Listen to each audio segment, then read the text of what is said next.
Master! Welcome back again to our channel. Panibagong araw, panibagong kabanata na naman ang pagsamasamahin natin ngayong araw na ito.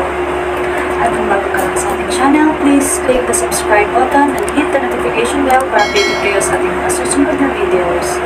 Huwag niyo po sana i-skip yung ads natin dahil malaking bagay na po yun sa ating channel. So, simulan na natin ang ating kabanata ngayong araw na ito. Let's go! Kabanata 3081-3100. Kabanata 3081. Lahat ng uri ng weirdos. Anyway, isang bagay na sigurado ako ay narito sila para sa mga mapagkukunan, at walang mali doon. Umiling ang mga taga-ASPI. Hindi, nandito kami para sa iyong mga mapagkukunan. Sumagot si Levi, napakadirekta mo iyan. Ang mga mapagkukunan na mayroon ako ay dapat ibigay bilang isang gantimpala. Kaya nagdala ka ba ng anumang plano sa paggamot o gamot para sa aking anak na babae kapalit ng mga mapagkukunan? Hindi, nandito kami para lang sa iyong mga mapagkukunan. Bago ito, naisip namin na naibigay mo na ang iyong mga mapagkukunan at ipinahayag pa ang iyong sikreto sa pagkuhan ng mga ito. Noon lang ipinadala mo ang paunawa ng gantimpala na napagtanto namin na mayroon ka pa rin at hindi mo pa nabubunyag ang iyong sikreto. At iyon ang dahilan kung bakit kami narito para hanapin ka. Nang marinig iyon ni Levi ay tila naintindihan niya ang kanilang balak. Kaya, ang ASPI ay hindi naiiba sa Terendia. Pareho silang dumating upang subukan at kunin ang aking mga mapagkukunan. Hindi lang iyon, tila wala silang interes na alisin ang lason para kay Forlivia. So, pumunta ka sa lahat para lang kunin ang resources ko. Kung tumanggi akong ibigay ang mga ito sa iyo, balak mo bang kunin sila ng sapilitin? Tanong ni Levi, diretso sa punto. Sa paningin niya, lahat sila ay parang isang grupo ng mga tulisan. Walang pagkakaiba sa pagitan nila at ng mga taong iyon mula sa Terendia. Napangisi ang mga taga-ASPI, your resources. Atin na yan. Ngumisi si Levi. Ha, tipikal ng mga magnanakaw. Pareho silang kumilos, walang pinagkaiba. Gayunpaman, ang mga tao mula sa ASPI ay hindi pa tapos. Hindi sa iyo ang resources. Sa katunayan, ang lahat ng mga mapagkukunan sa mundo ay pag-aari natin. Ang lahat ng ito ay mga kayamanan ng Diyos. Sila ay ipinagkaloob ng Diyos at ng mga Diyos. Kung gayon, tayo ang dapat na kumokontrol sa mga mapagkukunan. Bulalas ng mga tao mula sa ASPI. Paf! Halos magsuka ng dugo si Levi at ang kanyang mga tauhan nang marinig iyon. Akala nila nakita na nila ang pinakawalang hiyang mga tao sa nakaraan, ngunit tila, hindi iyon ang kaso. Maliwanag, may iba pa na mas masahol pa. Dati, may dumating mula sa Terendia at gustong kunin ang mga mapagkukunan ni Levi sa pamamagitan ng puwersa at sinabing ang mga mapagkukunang iyon ay pag-aari ng Terendia. Ngayon, dumating ang mga tao mula sa ASPI at inangkin na ang lahat ng mga mapagkukunan sa mundo ay pag-aari nila. Napakawalanjiya. Hindi ka panipaniwala. Nagpatuloy ang iilang lalaki, hindi lang lahat ng kayamanan ay pag-aari natin ASPI, kundi maging ang lahat ng mga deity ay dapat nasa ilalim ng ating kontrol. Parehong Dr. Erebus at Levi ay naiwang tulala dahil doon. Nawalan sila ng masabi. Wala pa silang nakitang nagbubuga ng ganoong kalokohan. Si Terendia ay walang kahihiyan, ngunit ang ASPI ay nasa ibang antas ng kawalang hiyaan. Nakaramdam ng kawalang kasiyahan, nagtanong si Levi, at manalangin na sabihin mo kung bakit sa iyo silang lahat. Narinig mo na ba ang tungkol sa mga alamat sa ating bansa? Tanong ng mga taga-ASPI sa halip na sagutin si Levi. Kinailangang aminin ni Levi na ang ASPI ay talagang kilala bilang lungsod ng mga alamat. Marami sa mga alamat na alam niya ay nagmula sa ASPI. Siyempre, marami ring panloloko sa bansang iyon. Noon pa man ay iniisip ni Levi na sila ay isang dayuhang lahi at hindi nangyayari sa anumang uri ng mga Diyos. Gayunpaman, maraming mga tanga sa ASPI, at sila na ang mga alamat na iyon ay totoo, lalo na pagkatapos ng muling pagkabuhay ng mga katangian na enerhiya. Buti naman alam mo, pagkatapos ng muling pagbabangon ng enerhiya, tayo ay nakaisip ng ideya ng pagka-Diyos. Alam natin na ang lahat ng mga Diyos at mga kalikasan ng mundo ay ibinigay ng Diyos. Sila ang mga kayamanan ng Diyos. Dahil ang ating bansa ang sentro kung saan nagtitipon ang mga Diyos at ang lugar kung saan matatagpuan ang templo ng Diyos, kailangang sundin ang lahat ng Diyos ang ating mga utos, at dapat ibalik sa atin ang lahat ng kayamanan. Ang karamihan sa kanila ay tumitig kay Levi at nagpatuloy, ang mga hinuhusgahan na mayroon ka ay talagang sa amin. Hindi sila pag-aari, dahil ang ginawa mo ay kaya lang sila. Kaya, wala kang karapatang gamitin ang mga ito. Sabi nga, napagdesisyonan naming patawarin ka dahil hindi mo alam noon. Seryoso ba sila ngayon? Lalong naguguluhan si Levi sa puntong iyon. Lahat na yata ng weirdo sa mundo, ha? Sa ngayon, sabihin lang sa amin kung paano mo nakukuha ang mga malikot. Sa ganitong paraan, mamahalin ka pa rin ng Diyos. Sabi ng mga taga-Aspi. Paf, malapit nang humagalpak ng tawa si Levi. Banal na si asterisk up. Sila ay walang iba kundi mga delusional na manloloko. Nabaliw na sila. Biglang may naisip si Levi, at sumilay ang ngiti sa kanyang mukha. So, lahat kayo ay nagsasabi na ang lahat ng mga hitsura at mga Diyos sa mundong ito ay pag-aari mo, tama ba? Let me ask you something then, nakangiting sabi ni Levi. Ang video na ito ay edited by Urban Storytelling. Kabanata 3082. Matalim na tanong. Ano ito? Nakapunta ka na ba sa Zyperia? Hindi lamang maraming Diyos ang bansa, ngunit mayroon din silang saganang hitsura. Sa tingin mo ba sila ay magpapasakop sa iyo? Tanong ni Levi. Ang tanong na iyon ay parang isang malaking sampal sa mga mukha ng mga Aspin, at ang ekspresyon ay agad na naging malungkot. Ang matalas na tanong ni Levi ay parang punyal na tumusok mismo sa kanilang mga puso. Pagkatapos ng lahat, ang mga Aspin na ito ay palaging iniisip na sila ang sentro ng kapangyarihan ng lahat ng mga Diyos-Diyosan, ngunit ang mga Diyos-Diyosan sa Zyperia ay hindi man lang nagpakita sa kanila ng anumang paggalang. Sa katunayan, may balak pa silang sirain ang Aspi. Dahil dito, walang pagpipilian ang mga Aspin kundi pumunta kay Levi. Bakit? Nakapunta ka na ba talaga sa Zyperia? Nagpatuloy si Levi sa kanyang mga tanong. Napaawang ang bibig ng mga Aspin sa narinig. Ang hula ko ay hindi lamang nila tinanggihan ang iyong walang katuturang humihiling, ngunit nakipaglaban din sila sa iyo at natalo ka, tama ba? Patuloy sa paghirap si Levi. Nagsimulang manginig ang katawan ng mga Aspin nang marinig ang kanyang mga tanong. Matalas ang mga tanong ni Levi na hindi na nila nakayanan. Hindi nila alam kung paano gumanti. Sa awkward na ekspresyon ng mga mukha nila, nahulaan na ni Levi kung paano sila binubuli ni Zyperia. Si Zyperia ay nagtaksil sa sentro ng kapangyarihan ng lahat ng mga Diyos-Diyosan. Sinuwi nila kami at tumanggi silang mag-ambag ng kanilang mga mali. Tumanggi pa silang ibigay ang mga Diyos-Diyosan. Hindi na magtatagal bago sila parusahan ng Diyos dahil dito. Ngumuso ang isa sa mga Aspin. Napangisi si Levi sa loob-loob. Sa tingin mo ba mga hanggal ang Zyperians? Syempre hindi sila papayag sa mga kalokohang hinihingi mo. Ang grupong ito ng mga tao ay halatang walang kalaban-laban para sa mga Zyperians, ngunit gusto pa rin nilang kumilos ng mataas at makapangyarihan. Dahil inaangkin mo na pinagtaksilan ka ni Zyperia, bakit hindi mo sila lipulin? Hindi ba't ikaw ang sentro ng kapangyarihan ng lahat ng mga Diyos? Dapat mayroon kang parusahan na parusahan sila mismo. Bakit lumapit sa akin? Tanong ni Levi. Muli, natulala ang mga Aspin sa kanyang tanong. Ang tanong ay tumama sa kanila na parang isang toneladang ladrilyo. Oo, hindi namin matalo ang Zyperian. Hindi namin sila matalo. Kung natalo natin sila, hindi na sana tayo maghihintay hanggang ngayon. Matagal na sana nating sirain ang Zyperia. Ang bawat isa ay may kumpletong ekspresyon sa kanilang mga mukha, at sila ay nasa bingit ng pagkasira. Casual na sinabi ni Levi. Naalala ko pangalawa si Aspi sa rangkang sa Zyperia. Kaya wala naman sigurong kahihiyan na matalo sa kanila, diba?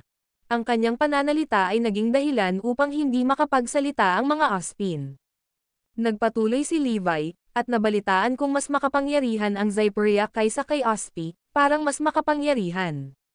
Wala kang lakas ng loob na maghayganti sa kanila dahil walang paraan na mapabagsak mo sila. Tumigil ka. Tama na. Shut the hell up. Pinagalitan ni Levi ang mga Aspin. Natatakot sila na baka masiraan sila ng bait kung patuloy na babanggitin ni Levi ang kanilang masakit sa lugar.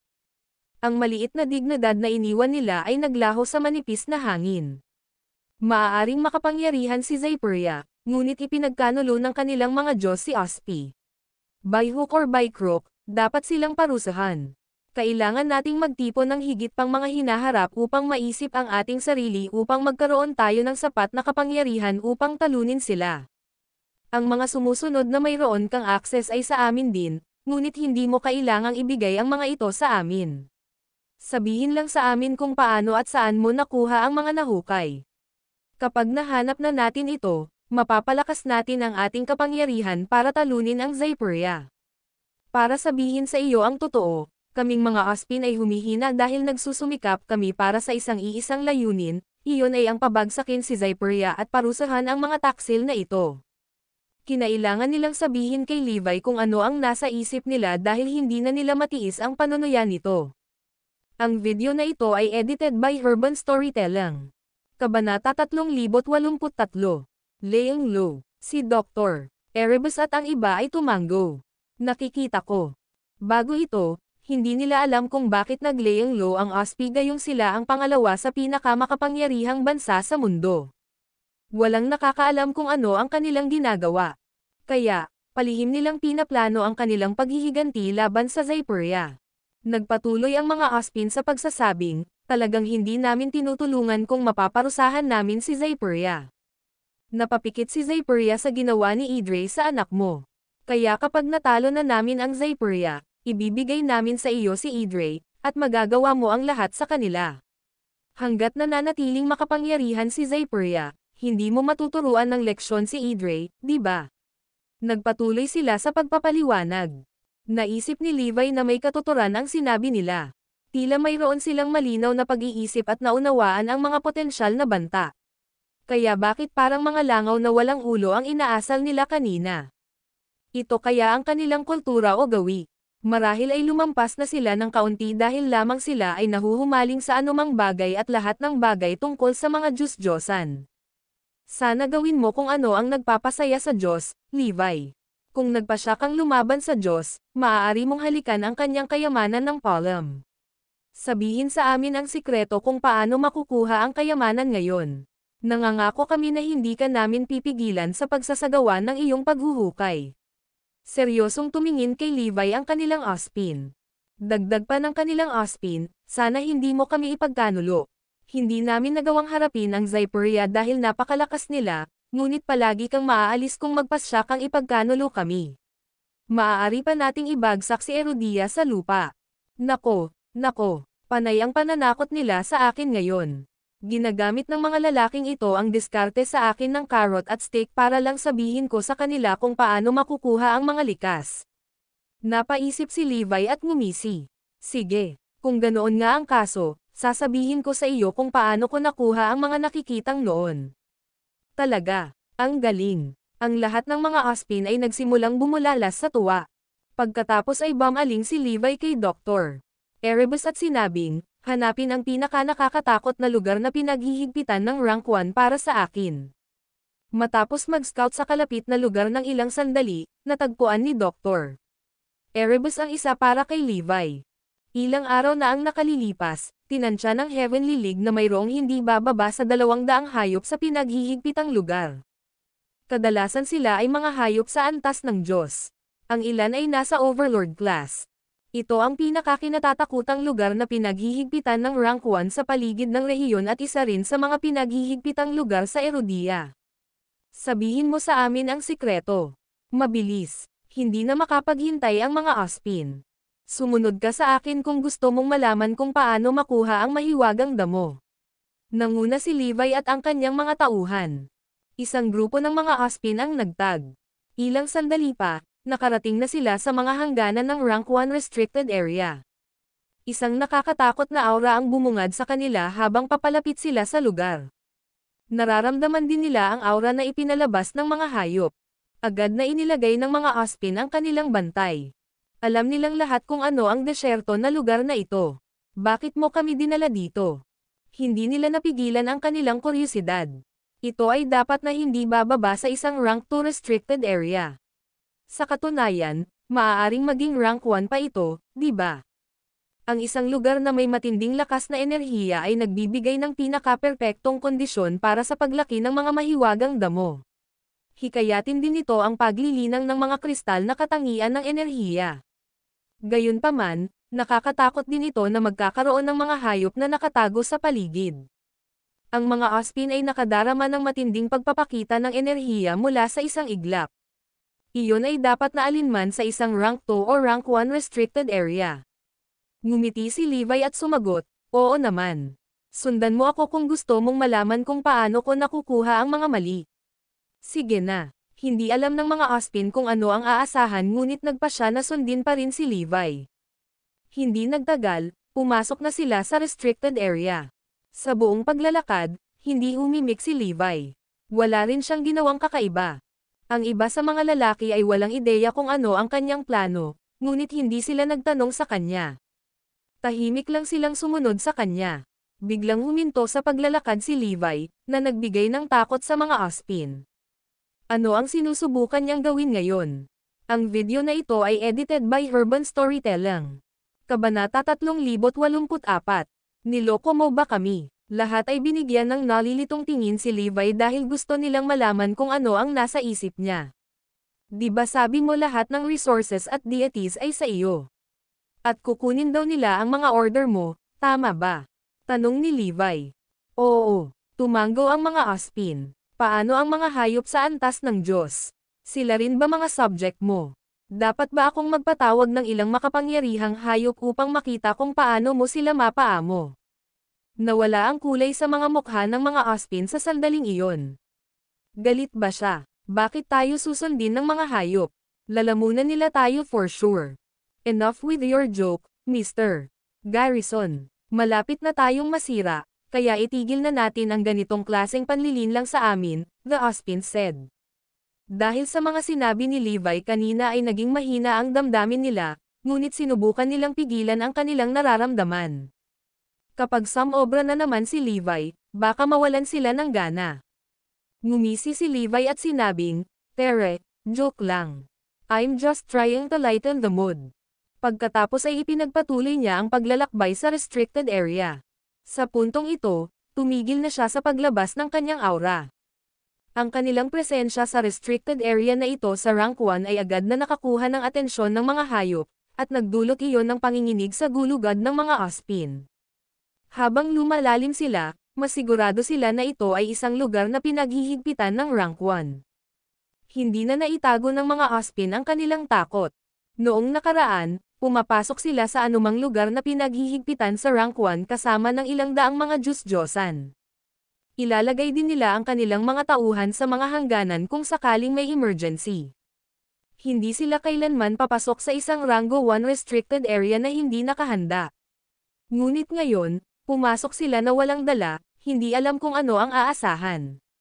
Walang nakakaalam kung saan sila dinadala ni Levi, ngunit handa silang magtiwala sa kanya dahil gusto nilang makuha ang kanilang mga kamay sa kanyang mga mapagkukunan. Ang mga Ospin ay maingat na sumunod sa likuran ni Levi habang pinangungunahan niya ang daan. Sigurado akong alam niya ang ginagawa niya, di ba? Dapat tayong magkaroon ng pananampalataya sa kanya. Siya ay dapat na humahantong sa amin sa isang lihim na lugar kung saan ang mga mapagkukunan ay nakatago. Sinubukan nilang aliwin ang kanilang sarili sa lahat ng positibong kaisipang ito. Nang mapansin kung gaano naging stress ang mga Ospin, tumawa si Dr. Erebus. Iniisip ng lahat na alam ni Levi ang pinakamaginhawang paraan upang mahanap ang mga mapagkukunan, ngunit hindi iyon totoo. Ang tanging paraan upang mahanap ang mga mapagkukunan ay sa pamamagitan ng paghuhukay. Hindi nagtagal, dinala sila ni Levi sa isang lugar kung saan ang espiritual na enerhiya ay ang pinakamatindi. Hindi lamang sila makakahanap ng mga dekalidad na mahiwagang halamang gamot sa paligid ng lugar na ito, ngunit mahahanap din nila ang mga pinakamagagandang kristal na espiritual na enerhiya dito. Madali nilang mahahanap ang mga Katanji tanging bagay sa partikular na lugar na ito hanggat handa silang maghukay ng lupa. Biglang kinuha ni Levi ang isang kristal na espiritual na enerhiya sa lupa at sinabing, "Ayan, ngayon alam mo na ang sikreto ng aking mga mapagkukunan." At, ang mga Ospins ay tila nataranta dahil inaasahan pa rin nilang ibunyag niya ang kanyang tunay na sikreto. Napabuntong hininga si Levi at umiling. Pagkatapos ay dinampot niya ang isa pang kristal na enerhiyang espiritual at sinabi sa kanila, Hindi ba ninyo nakikita ang ginagawa ko? Maghanap ng isang lugar na may mga mapagkukunan, at simulan ang paggawa dito tulad ng ginagawa ko ngayon. Yun lang. Maghanap ng isang lugar na sagana sa mga mapagkukunan at simulan ang paghuhukay. Yun ba ang sikreto niya? Sa wakas ay naunawaan ng mga Ospin ang tinatawag na pamamaraan ni Levi. Biro ba ito, Levi? Ginugulo mo ba kami ngayon? Ganito mo makuha ang mga mapagkukunan. Sinong niloloko mo? Ito ay isang rank 1 restricted area. Sa palagay mo, papayagan ba tayo ng mga hayop sa antas ng Diyos na lumayo gamit ang mga mapagkukunan? Dapat ay bilangin na natin ang ating sarili na maswerte na hindi natin sila nabangga ngayon, ngunit paano kung ginawa natin? How dare you tell us na ito ang sikreto mo? Sa tingin mo ba kami ay mga tanga? Nagsimulang ilabas ng mga Ospin ang kanilang pagkadismaya kay Levi. Biglang narinig nila ang dagandong ng mga halimaw na nagmumula sa malayo. Sa mismong sandaling iyon, pinalibutan na sila ng mga hayop. Ang video na ito ay edited by Urban Storytelling. Kabanata 3085. Patayin ang lahat ng nasa daan mo. Hindi naniwala ang mga Ospin sa sinabi ni Levi. Pareho ang reaksyon ng lahat sa Terendia nang marinig nila sa unang pagkakataon. Karaniwang kaalaman na ang mga hitsura ay magiging sagana sa mga pinaghihigpitang lugar tulad nito. Ang tanong, may kakayahan ba tayong makuha ang mga ito? Siguro kung mayroon tayong sapat na swerte, maiiwasan natin ang halimaw sa isang pagkakataon, ngunit walang paraan na magiging maswerte tayo sa susunod. Ayon sa bilang ng mga nakikita na mayroon si Levi, malamang na nakapasok siya sa rank 1 na restricted area na ito ng higit sa 2 beses sa loob ng ilang araw. Paano posible na nagtagumpay siya sa bawat oras? Kunin ngayon bilang isang halimbawa, narito si Levi upang kunin ang mga nakita, ngunit napapalibutan na kami ngayon ng mga hayop. Kaya paano tayo makakalabas dito ng buhay? 1, 2, nagsimulang bilangin ng mga Ospin ang bilang ng mga hayop ayon sa aura na kanilang naramdaman. 238 mga hayop sa antas ng Diyos. Nanlamig ang dugo ng mga Ospin sa dami ng mga hayop. Talagang iyon ang pinaka-nakakatakot sa lugar na pinaghihigpitan ng rank 1 na nakita nila. Kahit na ang dating pinaka-nakakatakot na rank 1 restricted area ay mayroon lamang 120 deity level beast. Gayunpaman, na-double ang bilang ngayon. Parito, sa puro bukod sa enerhiya sa lugar, ang mga hayop ay mas malakas kaysa sa anumang iba pang mga hayop na antas ng Diyos na nakita nila. Paano natin sila lalabanan kung mas marami sila at mas makapangyarihan ang bawat isa sa kanila? Paano nakuha ni Levi ang mga nakikita sa ilalim ng gayong mga kalagayan? Walang paraan. Inakala ng mga Ospin na niloloko sila ni Levi. Imposible ang paraan na binanggit niya.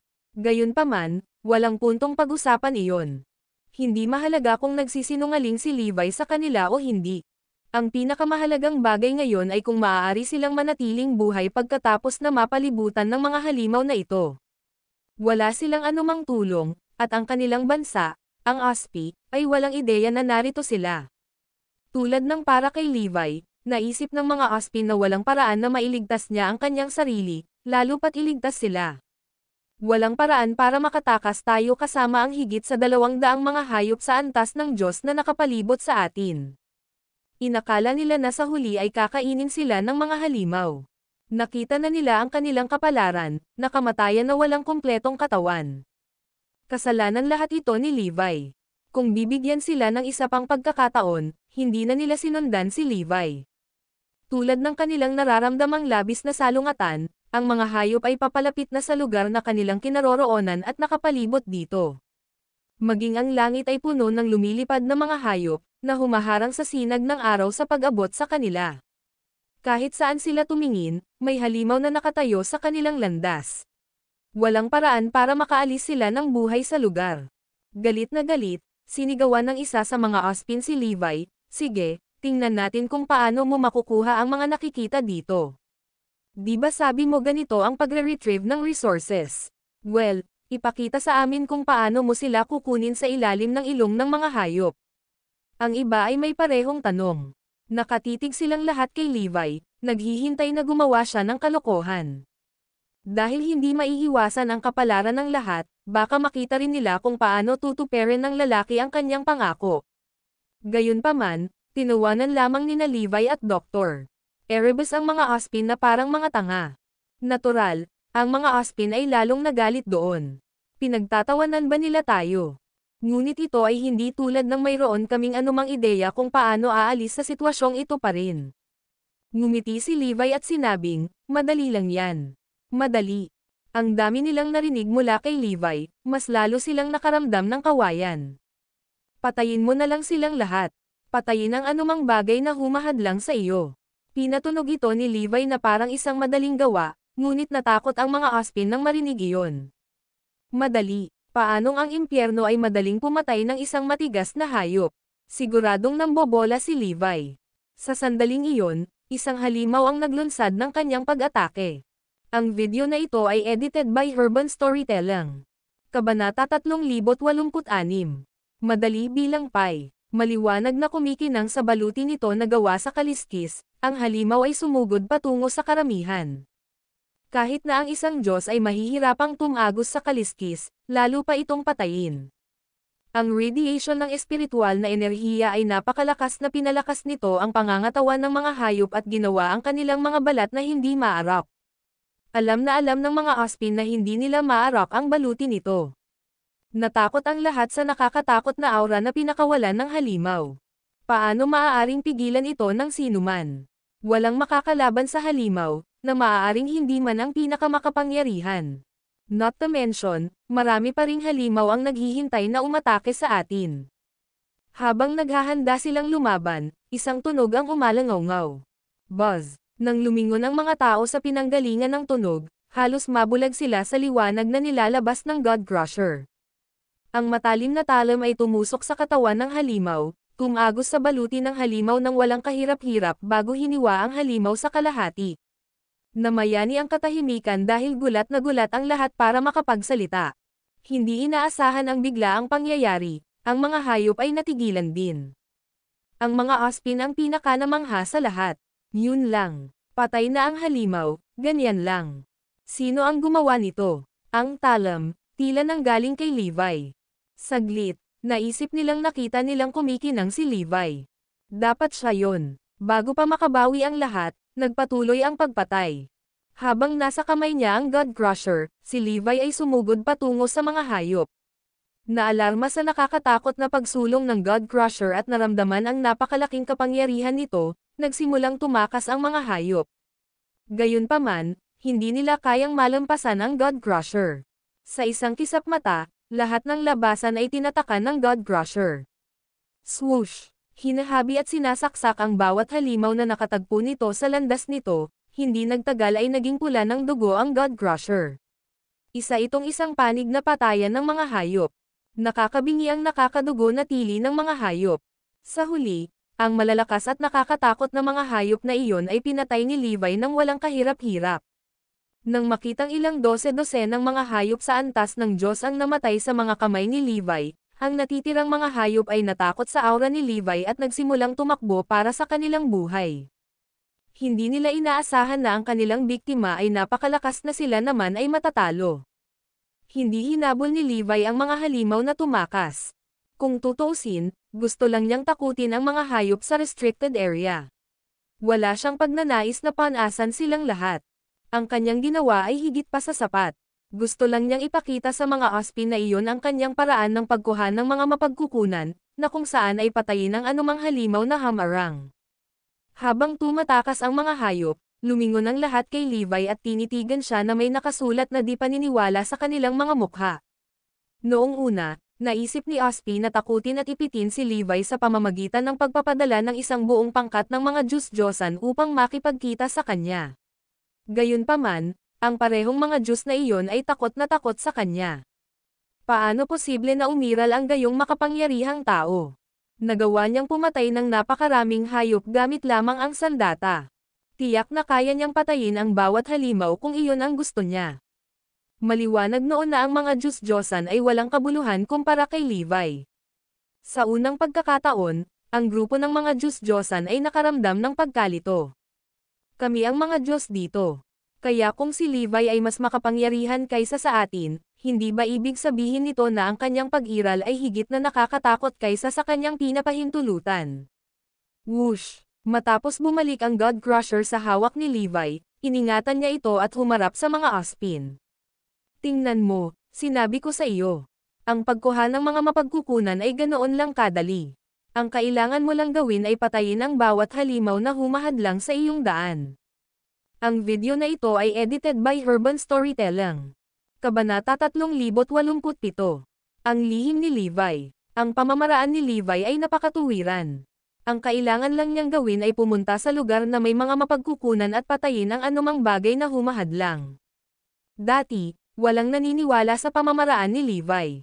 Ngayong nakita nila ito ng kanilang mga mata, gayunpaman, sa wakas ay naniwala sila sa kanya. Sa kanyang kapangyarihan, ang pagkuha ng mga mapagkukunan ay tila isang laro ng bata. Maaari siyang makakuha ng maraming mapagkukunan hanggat gusto niya.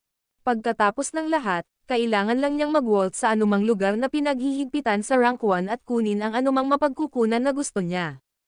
May chismis na nalaman na ni Terendia ang secret technique ni Levi. Gayunpaman, walang aksyon mula kay Terendia. Sa una, naisip nila na marahil ay hindi nakuha ni Terendia ang lihim ni Levi, pagkatapos ng lahat. Ngunit hindi nagtagal ay binasura nila ang pag-iisip na iyon na tila imposible. Ngunit bakit hindi nila hinanap ang mga mapagkukunan noon? Hindi na kaya nila ito gusto o kailangan? Hindi iyon. Ang tanging dahilan ay dapat na ang pamamaraang ito ng pagkuha ng mga mapagkukunan ay angkop lamang para kay Levi at Levi. Walang ibang tao na maaaring gumamit ng parehong paraan gaya niya. Alam na ng lahat kung paano kunin ang mga mapagkukunan ngayon, ngunit wala sa kanila ang aktwal na magagawa ito. Ipinakita ko na sa iyo ang aking paraan ng pagkuha ng mga mapagkukunan. Malinaw ka na ba kung paano ito gagawin? Tanong ni Levi. Muling namayani ang katahimikan habang ang lahat ay nakatulala pa rin at natatakot sa kapangyarihan ng God Crusher na kanilang nasaksihan kanina. Ipapakita ko pa ba sa iyo kung hindi pa malinaw? Dahil lahat ng mga hayop ay tumakas, bakit hindi kayong lahat magpanggap na sila at subukang pigilan ako? Nagpatuloy si Levi. Halos mag-hysterical ang mga Ozpin nang marinig ang sinabi ni Levi. Ulitin sa pangalawang pagkakataon at subukang pigilan siya mismo. There's no way in hell we are up for that. Kahit na ang mga Ozpin ay maaaring gumawa at magsabi ng kakaiba dahil sa kanilang relihiyon at paniniwala, hindi sila tanga. Lahat ay takot mamatay. Bukod dito, nakita nila sa kanilang mga mata kung gaano kahusay si Levi. Dahil dito, lubos nilang nalaman na hindi nila may pagtanggol ang kanilang sarili mula kay Levi kapag kahit na ang mga kaliskis na hayop ay hindi manalo sa laban sa kanya. Hindi, salamat, ang iyong demonstrasyon kanina ay sapat na malinaw. Malapit na silang umihi ng kanilang pantalon sa kanilang takot na kalagayan.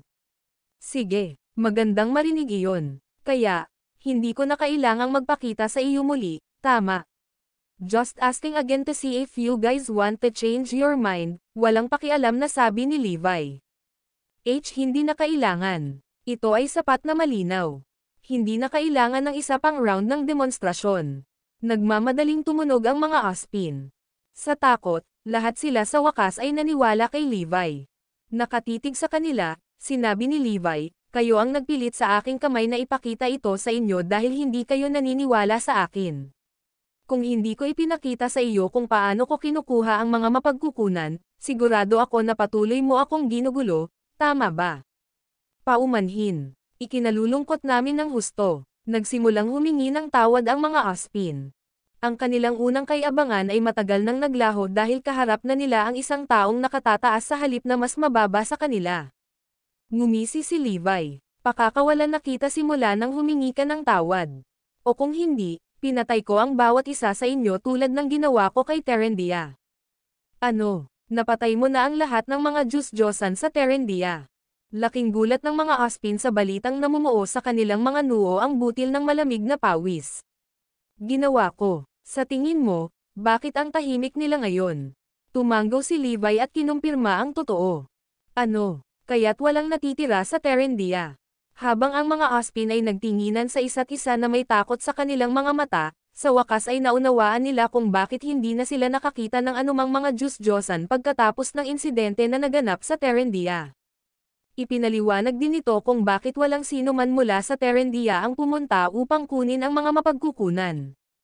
Ito ay dahil wala pa sa kanila ang nabubuhay. Ang video na ito ay edited by Urban Storytelling. Kabanata 3088. Ang susi sa makalangit na kandado. Sa kabila ng pag-alam ng sikreto sa pagkuha ng mga mapagkukunan, walang kakayahan si Terendia na isagawa ito. Ngayon, nalantad na rin ang katotohanan tungkol sa nangyari sa Terendia. Dahil kailangan ni Dr. Erebus na gumawa ng ibang bagay pagkatapos sa ilalim ng utos ni Levi, sinimulan nila ang proseso ng pagkuha ng mga mapagkukunan sa lalong madaling panahon. Ang Digital God ang namamahala sa paghahanda ng mga makinang pang-export habang ang Fearsome 4 at Mutant No. 13 ang namamahala sa pagmimina ng mga mapagkukunan. Sila ang palaging tumutulong kay Levi sa paghuhukay at pag-export ng mga mapagkukunan. Pagkatapos ng utos ni Levi ay nagsimula na silang magtrabaho. Mr. Garrison, susunod ka bang sasalakayin ang Zypria? Bahagyang nanginig ang mga Aspin habang nagtatanong. Oo naman. Kapag gumaling na ang anak ko, maghihiganti ako kay Zypria. Welcome kayong lahat na masaksihan ang laban natin. Talagang pupunta tayo doon. Sabay-sabay na tumango ang mga Aspin. Isang salita ng babala. Dahil itinuro ko na sa iyo ang aking pamamaraan, kung iniisip mo pa rin na kunin ang aking mga mapagkukunan, maaaring maging handa ang Aspi na maging isang bansang walang natitira sa mga Diyos. At magtiwala ka sa akin kapag sinabi kong sisiguraduhin kung mangyayari ito. Umalis na si Levi pagkasabi nun. Kung sinabi niya na bago nangyari ang pakikipaglaban sa mga hayop, walang maniniwala sa kanya. Ngayong malinaw na nilang nasaksihan ang laban, gayunpaman, sa wakas ay alam na nila kung gaano kahusay si Levi. Mr. Garrison, tutulungan namin ang iyong anak sa kanyang paggaling. Sa pagkakita na ito ay isang magandang pagkakataon upang gawing kakampi nila si Levi, nag-alok ang mga Diyos ng Aspi na tulungan si Levi. Gayunpaman, hindi sumagot si Levi sa kanila dahil hindi na siya desperado sa anumang tulong. Sa sandaling mabuksan ang makalangit na kandado, ang lason sa katawan ni Forlivia ay gagaling. Katulad noon, hindi lamang nabigo ang plano ng mga Aspin sa pag-angat sa mga mapagkukunan ni Levi, ngunit nabigo rin silang kaibiganin siya. Wala silang pagpipilian kundi ipagpatuloy ang pagiging low profile at kumilos na parang wala sila. Tila ang Aspi ay hindi kailanman at hindi kailanman magiging sentro ng atensyon ng mundo. Sa kabilang banda, nakatagpo na ni Levi ang mga Diyos-Diyosan mula sa lahat ng tatlong pinakamakapangyarihang bansa sa mundo. Ang mga Diyos sa ikatlong bansa sa listahan ay pinawi niya habang ang mga Diyos sa pangalawang bansa ay tinakat ng kanyang espada. Ngayon, ang natitira na lang ay ang unang bansa. Lahat ay naghihintay ng sandali para gumaling ang lason ni Forlivia. Samantala, iniimbestigahan pa ni Shield ang pagpatay sa sugo at ang kinaroroonan ng nawawalang mahiwagang gamot. Ang mga makapangyarihang puwersa na kumokontrol kay Chad ay nagtatrabaho din sa kaso. Gayunpaman, wala silang nakita dahil walang iniwan si Levi. Walang paraan upang malaman kung ano ang eksaktong nangyari. Dahil ang lahat ng mga sospek ay binabantayan noon, sila ay natigil sa kanilang investigasyon. Matapos magpadala si Levi ng isang tao upang imbestigahan ang tunay na pagkakakilanlan ni Chad, nagawa niyang malaman ang maraming mga pahiwatig. Lumalabas na maraming beses na talagang binago ni Chad ang kanyang pagkakakilanlan at palaging namumuhay sa isang ordinaryong buhay. Gayunpaman, tila nagmula siya sa isang kilalang background at konektado sa misteryosong Eragon. Konektado siya kay Eragon. Nagulat si Levi. Bago iyon, alam na ni Levi na magkaiba ang The Cardinal Hall at Eragon. Ang Cardinal Hall ay itinatag upang protektahan si Erodia, ngunit si Eragon ay itinatag upang protektahan ang isang tiyak na lihim. Kailangan pa nating ipagpatuloy ang investigasyon para ma-unravel lahat ng detalye. Mayroon akong pakiramdam na ito ay isang napakahalagang piraso ng impormasyon. Posibleng kasabwat ni Chad ang mga taong kumokontrol sa kanya. Hindi inaasahan ni Levi ang magiging resulta nito. Kaya, lumalabas na hindi ganoon kadali si Chad. Napatunayan ng kanilang investigasyon na tama si Levi tungkol sa masalimuot na nakaraan at pagkakakilanlan ni Chad. Kung ipagpapatuloy nila ang investigasyon sa kanya, malapit na nilang matuklasan ang mahahalagang impormasyon. Hindi doon nagtapos ang mabuting balita para kay Levi. Makalipas ang 3 araw, bumalik si Bruno at ang iba pa na may dalang hindi pa nabubuksang kahon na naglalaman ng mahiwagang gamot. Gayunpaman, bukod doon, ibinalik din niya ang isang sinaunang manual na nagtala ng matagal nang nawawalang sining ng mga mekanismo na naglalaman ng mga lihim sa pag-unlock ng makalangit na lock. Ang video na ito ay edited by Herban Storytelling. Kabanata 3089. Nawawala si Levi. Ang taong pinuntahan ni Bruno ay hindi nagbukas ng makalangit na kandado, sa halip ay nagbigay kay Bruno at sa kanyang pangkat ng isang sinaunang manual upang si Levi ay matutong magbukas nito mismo. Master Garrison, hindi ko ihahayag ang pagkakakilanlan ng senior na ito. Tulad ng Miracle Doctor, siya ay isang recluse. Higit pa rito, walang dapat makaalam tungkol sa sinaunang manual na ito para sa makalangit na kandado, babala sa kanya ni Bruno tungkol sa pangangailangan ng pagiging lihim. Sige, nakuha ko. Salamat. Kinuha ni Levi ang sinaunang manual at sinimulang basahin ito. My gosh, it's so complicated and obscure. Para sa mga walang alam tungkol sa mga kandado, ang manual ay parang isang bagay na wala sa mundong ito. Sa katunayan, kahit na ang mga pamilyar sa mga kandado ay mahahanap ang manual na kasing komplikado. Higit pa rito, ayon sa sinaunang manual, mayroong higit sa isang uri ng makalangit na kandado, 1,000 ang mga ito. Tungkol naman sa kahon na naglalaman ng mahiwagang gamot, hindi alam kung anong uri ng makalangit na kandado ang ginamit dito. Dahil dito, kakailanganing pag-aralan at saliksikin ang bawat uri ng lock na nakalista sa manual, na mangangailangan naman ng maraming oras at pagsisikap. Ang makalangit na kandado ay talagang mahiwaga. Matapos baklatin ng isang beses ang sinaunang manual, napagtanto ni Levi na ang pag-unlock nito ay magiging napakahirap na gawain. Hindi ko naisip na ang huling hadlang ay nasa akin upang malutas ito. Isang mahabang buntong hininga si Levi. Eto, pagbigyan mo na ako. Tingnan mo kung makakatulong ako sa iyo, Digital God chimed in.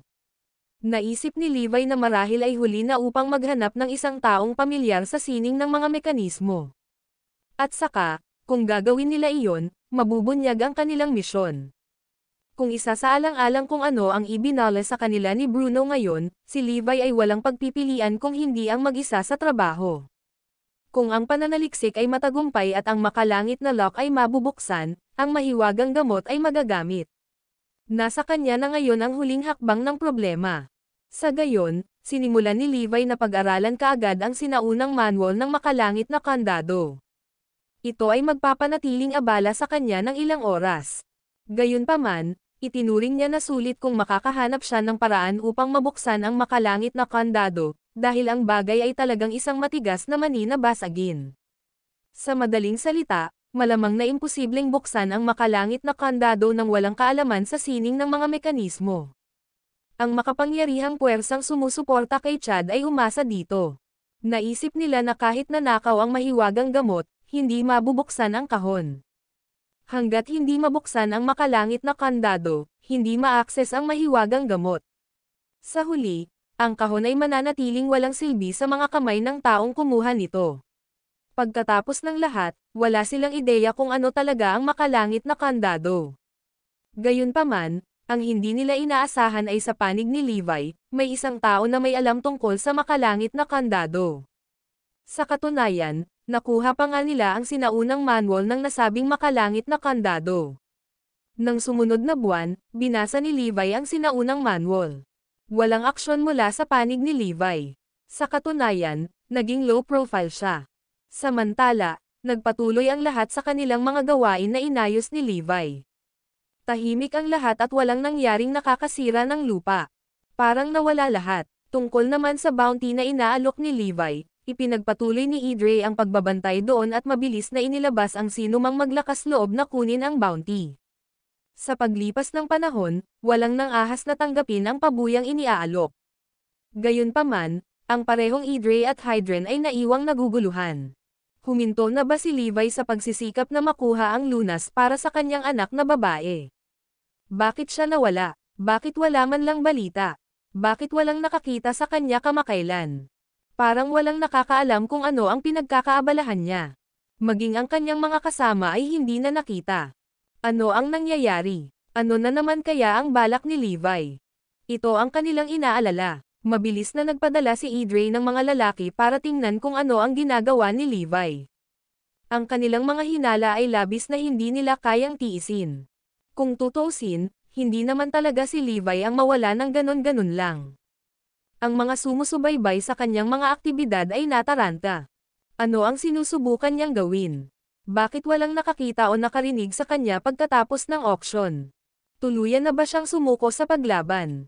Natigil ang bounty at wala nang ahas na tanggapin ito.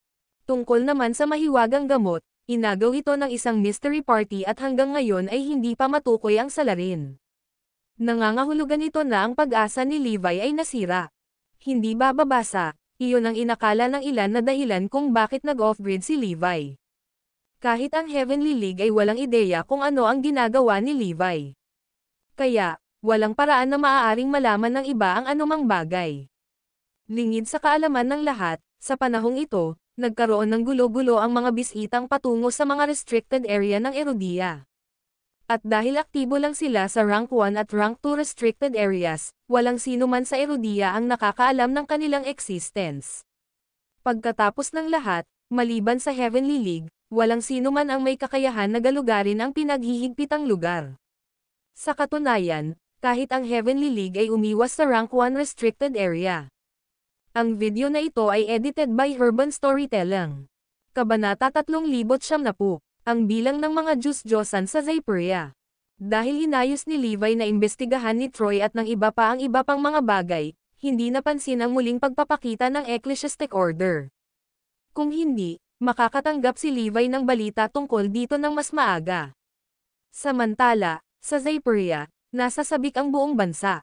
Nagkaroon sila ng kasaganaan ng mga mapagkukunan pati na rin ang mga pamamaraan ng Idre. Dahil dito, ang mga Diyos ay patuloy na ginagawa at ang kanilang mga bilang ay tumataas. Bukod dito, si Idre ay umiral ng mahabang panahon at nakakolekta ng maraming sinaunang mga libro ng teknik mula sa iba't ibang bahagi ng mundo. Upang mapasaya si Zyperia, iniambag nila ang lahat. Karamihan sa mga aklat ng teknik ay kapakipakinabang sa mga Diyos-Diyosan, na tumutulong sa kanila na gawing mas kapangyarihan ang kanilang espiritual na enerhiya o palakasin ang kanilang pag-atake at pagtatanggol. Bilang resulta, ang kapangyarihan ng mga Diyos ng Zyperia ay bumuti sa kabuuan, lumalakas sa araw-araw. Ang higit na nakakagulat ay ang bilang ng mga deity na ginawa ay lumampas sa imahinasyon ng lahat. Hindi napigilan ni Titan Lord at ng iba pa ang mapangiti mula sa mga masasayang pangyayari. Ang bilang ng mga deity sa Zyperia ay dapat na 10,000 ngayon, tama ba? May na-curious at hindi maiwasang magtanong. Ang mga tao ng Zyperia ay sabik na malaman kung gaano kalakas ang kanilang sariling bansa. Hehe, tumawa ng mapang asar si Titan Lord na para bang sinasabing minamaliit iyon. Maliwanag, ang bilang ay mas mataas. Pwede bang 50,000? Lahat ay tumingin kay Titan Lord na may pagtataka. Minimaliit mo ba ang aming mga mapagkukunan o ang Idre? Tanong ni Titan Lord, malamig na tumawa. Pwede bang, o 100,000? Nang may sumipi sa figure na ito, ang mga manunood ay natigilan, at ang lahat ay nadama na ang kanilang mga puso ay tumalon sa kanilang mga lalamunan. Hehe, hindi pa rin matangkad ang imahinasyon mo. Let's just say, it's beyond your imagination, anyway. Tumawa si Titan Lord habang nagsasalita. Ano, hindi pa ba sapat ang 100,000? Kung gayon, sinasabi mo ba sa amin na ang tunay na bilang ng mga Diyos ay... Ito ay hindi maisip. Alam na ang kanilang limitadong imahinasyon ay malamang na hindi makayanan ang katotohanan, hindi na sila nang ahas na hulaan kung ano ang figure. Sa kanila, 100,000 ang kanilang limitasyon, kahit ano pa ang magpapawala sa kanilang isip. Ito ay masyadong nakakatakot. Napabuntong hininga ang lahat. Baka sa mga mukha nila ang takot. Ito na talaga ang pinaka-nakalilitong bagay na nakita nila sa kanilang buhay. Ngunit bukod sa nakakaramdam sila ng pagkatulala, ipinagmamalaki din nila ang kanilang bansang Zyperia. Ganito kalakas ang Zyperia, kahit na ang isang hula ng 100,000 mga Diyos ay isang maliit na halaga. May isip lamang ng isa kung gaano karaming mga Diyos ang ginawa. Isa rin ito sa mga dahilan kung bakit nagtiwala si Idre sa Zyperia. Alam nila na hanggat sila ay protektado ng Zyperia, sila ay palaging ligtas. Ang sinumang nangarap na makaganti sa kanila ay katawa-tawa lamang. Pagkatapos ng lahat, kailangan muna nilang labanan ang Zyperia. Pagkatapos, kakailanganin nilang lampasan ang mga patay na katawan ng higit sa 100,000 mga Diyos-Diyosan sa Zyperia bago pa nila masimulan ang pag-aayos ng mga puntos kay Idre. Isa lamang itong imposibleng gawain. Dati, kapag mayroong 10,000 mga Diyos-Diyosan sa Zyperia, nakaramdam sila ng kagaanan. Ngayon, ang mga Diyos-Diyosan ay dumami sa isang bilang na lampas sa imahinasyon. Walang paraan na hindi makakaramdam ng ligtas na protektado ng lahat ng mga deity na ito. Dahil dito, walang dapat ikatakot si Idre. Wala silang takot na may maghiganti sa kanila. Kahit na ang isang makapangyarihang bansa tulad ng OSP ay dumating para sa kanila ng buong lakas, wala pa rin silang dapat ikatakot. Natural, hindi sila natatakot kay Levi. Sa katunayan, sa puntong ito, natatawa pa nga si Levi na gustong maghiganti sa kanila. Kung tungkol sa malaking organisasyon na nangako na maghiganti sa kanila, sila ay isang biro din. Hindi nagtagal, lumabas ang balita sa buong mundo na ang bilang ng mga Diyos-Diyosan sa Zyperia ay lumampas sa 100,000. Sa isang iglap, natahimik ang buong salita. Ang balita ay tulad ng scoop ng siglo, dahil ang lahat ng mga bansa ay nasa bingit ng hysteria. Lahat ay nag-iisip na abutin ang Zyperia, lalo na ang nangungunang 10 puwersa sa mundo. Naisip nila na sa wakas ay malapit na nilang isara ang agwat sa pagitan nila ni Zyperia nang lumabas ang balita ng mga figure, na ikinagulat ng lahat. Ngayon, hindi man lang nila napanaginipan na ikumpara kay Zyperia. Palaki ng palaki ang agwat. Para naman sa mga gustong maghiganti, magsasagawa lamang sila ng isang hanggal na gawain kung inaakala nilang makakalaban nila ang 100,000 Diyos. Ang video na ito ay edited by Urban Storytelling. Kabanata 3,991. Malaking gap mula sa nangungunang spot. Ang organisasyon na nagdusa ng pinakamalaking shock ay Hydran. Pagkatapos ng lahat, ang bilang ng mga deity sa Zyperia ay biglang tumaas sa 100,000. Ito ay nangangahulugan lamang na ang plano ng paghihiganti ni Hydran laban kay Idre ay imposible na ngayon. Sa loob ng organisasyon, ang grupong may impyernong nakahilig sa paghihiganti ay lubos na natulala. Inakala nila na ang hustisyang matagal nilang hinintay ay malapit na sa wakas kapag lumakas na ang kanilang organisasyon at dumami na ang mga Diyos. Pero sayang, nangyari ito. Paano tayo makakapaghiganti ngayong umabot na sa 100,000 ang bilang ng mga Diyos ng kaaway? Kahit na mayroon pa tayong 100 taon para paghandaan ito, hindi ito magiging posible. Sa paglipas ng panahon, lalakas lamang ang kanilang kalaban sa bilis na hindi nila maisip. Gayunpaman, ang mga tao na talagang may kontrol sa Hydran ay walang pakialam. Ang dahilan ay hindi talaga sila interesado sa paghihiganti kay Idre sa simula pa lang. O marahil, masasabi ng isa na lubos nilang nakalimutan ang isyong ito. Interesado lang silang makakuha ng mas maraming mapagkukunan at palakasin ang kanilang organisasyon. Gamit ang dahilan na tanging mas malakas na organisasyon ang makakalaban kay Idre, gusto nilang palakasin ang kanilang organisasyon sa lalong madaling panahon. Gayunpaman, sa katotohanan, sila ay nasa loob lamang nito para sa mga benepisyo. Sabi nga, sa panahong ito, hindi nila nagawang sugpuin ang mga nasa organisasyon na talagang gustong maghiganti. Halos araw-araw, hinihimok ng mga taong iyon ang nangungunang brass ng Hydran na maghiganti kay Idre, at halos hindi na sila mapipigilan ng mas matagal. Sa sandaling ito ay biglang dumating ang balita tungkol sa 100,000 Diyos-Diyosan ng Zyperia, na ikinatulala sa kanila. Sa ngayon, hindi na nila ilalabas ang isyo ng paghihiganti kay Idre. Pagkatapos ng lahat, ang paghihiganti ay hindi isang bagay na maaaring gawin ng walang taros. Aware sila na kung magsusumbong sila ngayon kay Idre, magiging suicidal na. Sa isla, mabilis na tinipon ni Hydran ang lahat ng miyembro nito. Sa hinaharap, ang aming daan patungo sa paghihiganti ay magiging mas mahirap. Pagkatapos ng lahat, ang Zyperia ay mayroon na ngayong higit sa 100,000 mga Diyos. Ngunit, sa parehong oras, dapat nating panatilihin ang ating katalinuhan tungkol sa ating sarili.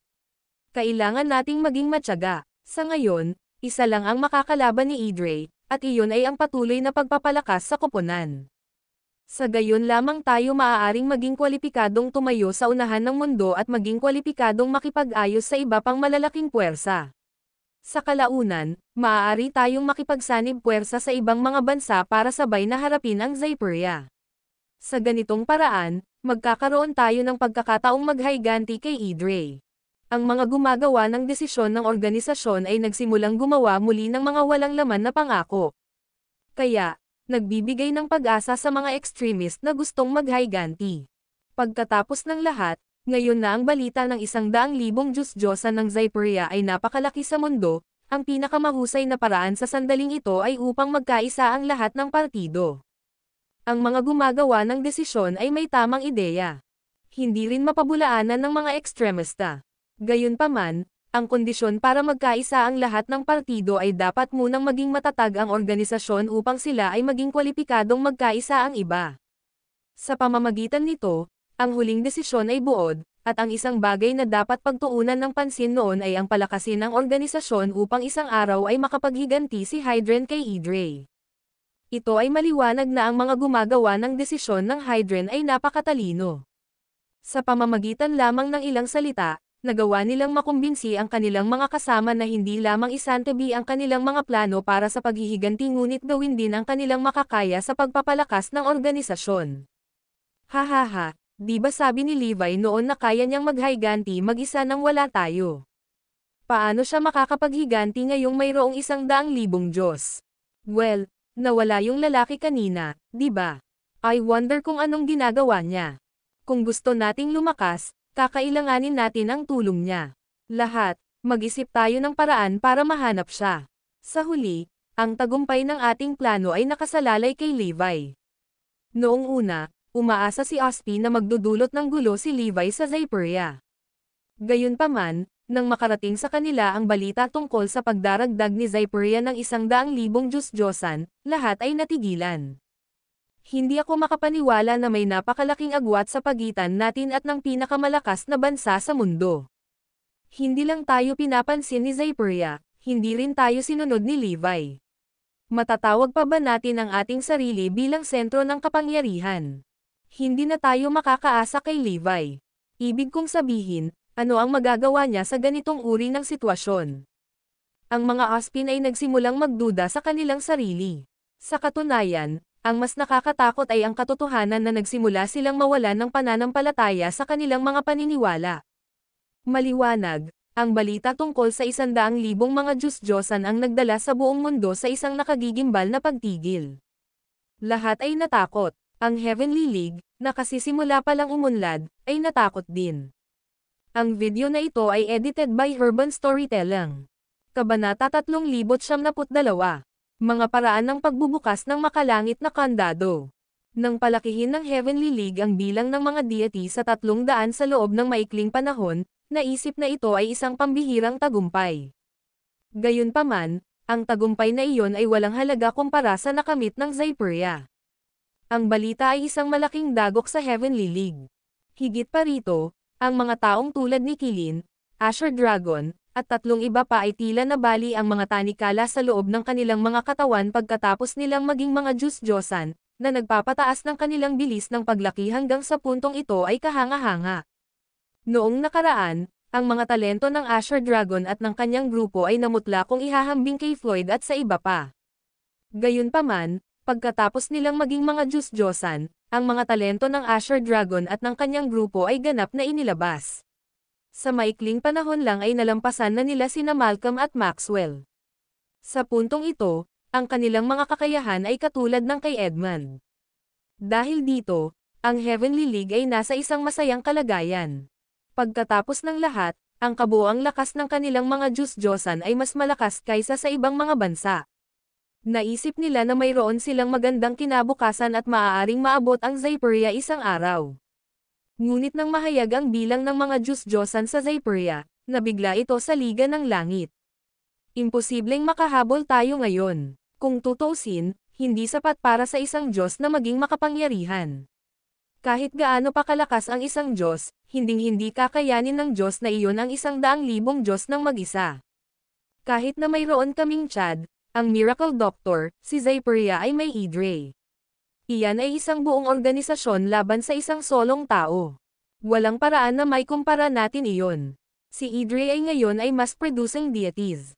Hanggat ang isang tao ay may potensyal na maging isang inaasam-asam, may mataas na posibilidad na sila ay maging mga Diyos-Diyosan. Ang tanging dahilan kung bakit hindi maaaring maging Diyos ang isa ay dahil hindi sila ang tamang materyal. Walang ibang mga kadahilanan. Sa madaling salita, kung magpapatuloy ito, maaaring gawing mga Diyos ni Idre ang lahat ng mga prospect sa Zypria. Sa panahong iyon, ang bilang ng mga Diyos-Diyosan sa Zypria ay magiging isang hindi maisip na figure. Posible pa nga na ang mga Diyos-Diyosan sa Zypria ay maaaring higit sa mga mamamayan ng ilang bansa. Kung mangyari man ito, walang ibang bansa ang makakahabol. Ito ay isang nakakatakot na senaryo na isipin. Higit pa rito, ayon sa Grapevine, ang bilang ng 100,000 ay isang konserbatibong pagtatansya lamang. May posibilidad na ang bilang na iyon ay naabot ng mas maaga at hindi pa na-update. Ang katotohanang umiiral ang gayong bulong-bulungan ay higit na nakakatakot. Bukod pa riyan, narinig ng lahat na nagambag si Idre ng lahat ng mga sinaunang manual at teknik na libro na nakolekta nila, na nagpalakas sa mga Diyos ng Zypria. Maliwanag na si Idre ang pambansang kayamanan ng Zypria. Kaya naman, pipigilan ng Zypria ang sinuman na magdulot ng gulo para kay Idre. Mangangailangan ng kapangyarihan ng isang buong bansa para salakayin si Idre. Higit pa rito, dumarami ang bilang ng mga kaalyado ni Zypria. Binuo nila ang Elterton Union. Ngayong nakinabang na sila kay Idre, gagawin nila ang lahat para mapanatiling ligtas ang organisasyon. Nangangahulugan ito na ang pag-iral ni Idre ay protektado na ngayon bilang isang pambansang kayamanan. Walang makahawak sa kanila. Dapat isuko na lang ng mga gustong maghiganti. Kung tutuusin, dapat na lang nilang i-disperse kung anumang team ang naisip nila. Ito ay totoo lalo na para sa Hydran, na sinimulang subaybayan ni Idre. Siyempre, hindi gusto ni Idre ang anumang mga kaaway o pagbabanta. Dahil dito, sinisikap nilang alamin ang kinaroroonan ng mapaghiganting organisasyong ito at maalis ito minsan at magpakailanman. Siyempre, hindi alam ito ni Hydran. Iniisip pa rin nilang palakasin ang kanilang sarili, hindi nila namamalayan na ang panganib ay malapit nang bumaba sa kanila. Samantala, itinoon ni Levi ang lahat ng kanyang atensyon sa makalangit na kandado. Sa panahong ito, natapos na niya ang pag-eksperimento sa 987 paraan upang i-unlock ang makalangit na lock. Gayunpaman, hindi pa niya nahanap ang katugma para sa lihim na kahon ng lock. Gayunpaman, nagawa niyang paliitin ito sa parehong uri ng makalangit na kandado. Hanggat nagpapatuloy siya sa pagsisikap, tiyak na mahahanap niya ang tamang tugma sa maaga o huli. Isa itong malaking hamon para kay Levi kahit na sa tulong ng Digital God. Siyempre, iyon ay dahil ang Digital God ay hindi maaaring makatulong ng malaki sa simula. Ang makalangit na lock ay isang bagay na ganap na naiiba mula sa teknolohiyang nakasanayan niya, pagkatapos ng lahat. Ito ay hindi hanggang sa mamaya na siya pinamamahalaang upang matuklasan ang ilang mga pahiwatig. Si Forlivia ay naglalaro ng mga laruan ng mag-isa gaya ng dati. Hanggat magaling siya, kadalasan ay hindi siya masyadong pinapansin ni Levi. Walang sino mang umasa na may mga pagbabagong nagsisimulang maganap sa Forlivia. Nasa kalagitnaan siya ng pagsasaliksik. Gayunpaman, si Levi ay nakatuon sa makalangit na kandado na lubos niyang hindi napapansin ang mga pagbabago sa kanyang anak na babae. Ang video na ito ay edited by Urban Storytelling. Kabanata 3,073. Mga tao lang na may espiritual na buto. Matapos mag-alinlangan ng mahabang panahon, nagpa siya si Dr. Erebus na sabihin ito kay Levi. May balita ako sa iyo, Mr. Garrison. Ang bilang ng mga deity sa Zypria ay lumampas sa 100,000, at ito ay maaaring isang konserbatibong pagtatansya. Ang aktwal na bilang ng mga Diyos doon ay maaaring mas marami kaysa rito, at patuloy silang lumalakas habang nagsasalita tayo. Nais niyang ihanda ni Levi ang kanyang sarili bilang 100,000 Diyos-Diyosan ay isang puwersang dapat isaalang-alang. Si Levi, na nakatutok sa pag-aaral ng makalangit na kandado, ay hindi man lang damilat ng sumagot, 100,000, ha? Ipaalam sa akin kapag naabot na nila ang 1,000,000 deities. Oh, okay. Umalis si Dr. Erebus pagkatapos sabihin iyon. Hindi ko masabi kung alam na ni Levi ang tungkol dito, kung hindi lang ba siya nag-add asterisk man, o sobrang busy niya na hindi man lang niya pinapansin ang sinabi ko sa kanya. Ano man, wala akong magagawa tungkol dito. Lumilikha si Idre ng hukbo ng mga Diyos-Diyosan para maglunsad ng todo-todo na pag-atake sa kanilang mga kaaway, kasama si Levi at ang kanyang grupo. Aktibo pa rin nilang hinahanap ang kinaroroonan ni Levi at siguradong sasalakayin nila ito kapag nahanap nila ito. Para naman kay Erodia, nagsimulang umunlad ang mga bagay-bagay sa bansa. Maraming tao na katulad ng mga miyembro ng Ecclesiastic Order na nakatagpo ni Levi sa South Pole ay nagpakita sa mga pinaghihigpitang lugar ng Erodia. Naroon sila upang mangolekta ng mga mahiwagang damo at mga kristal na espiritual na enerhiya na tinatawag nilang mga espiritual na bato. Matagal na nilang natuklasan ang mga mahiwagang halamang gamot at mga kristal na espiritual na enerhiya na lumitaw sa lahat ng dako pagkatapos ng muling pagkabuhay ng espiritual na enerhiya.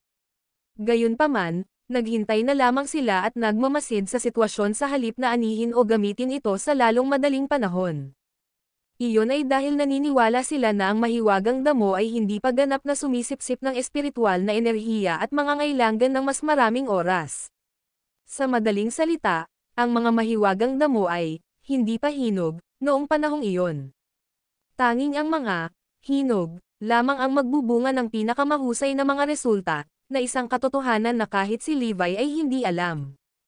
Ang kanyang kaalaman sa mga mahiwagang halamang gamot ay limitado sa kanilang paggamit, at hindi na niya kailangang gamitin ang mga ito, sa simula. 100,000 Diyos. Hey, pasimpleng napangiti ang mga lalaking iyon nang marinig iyon. Ang mga tinatawag na mga Diyos na ito ay mga ordinaryong tao lamang na may espiritual na mga buto.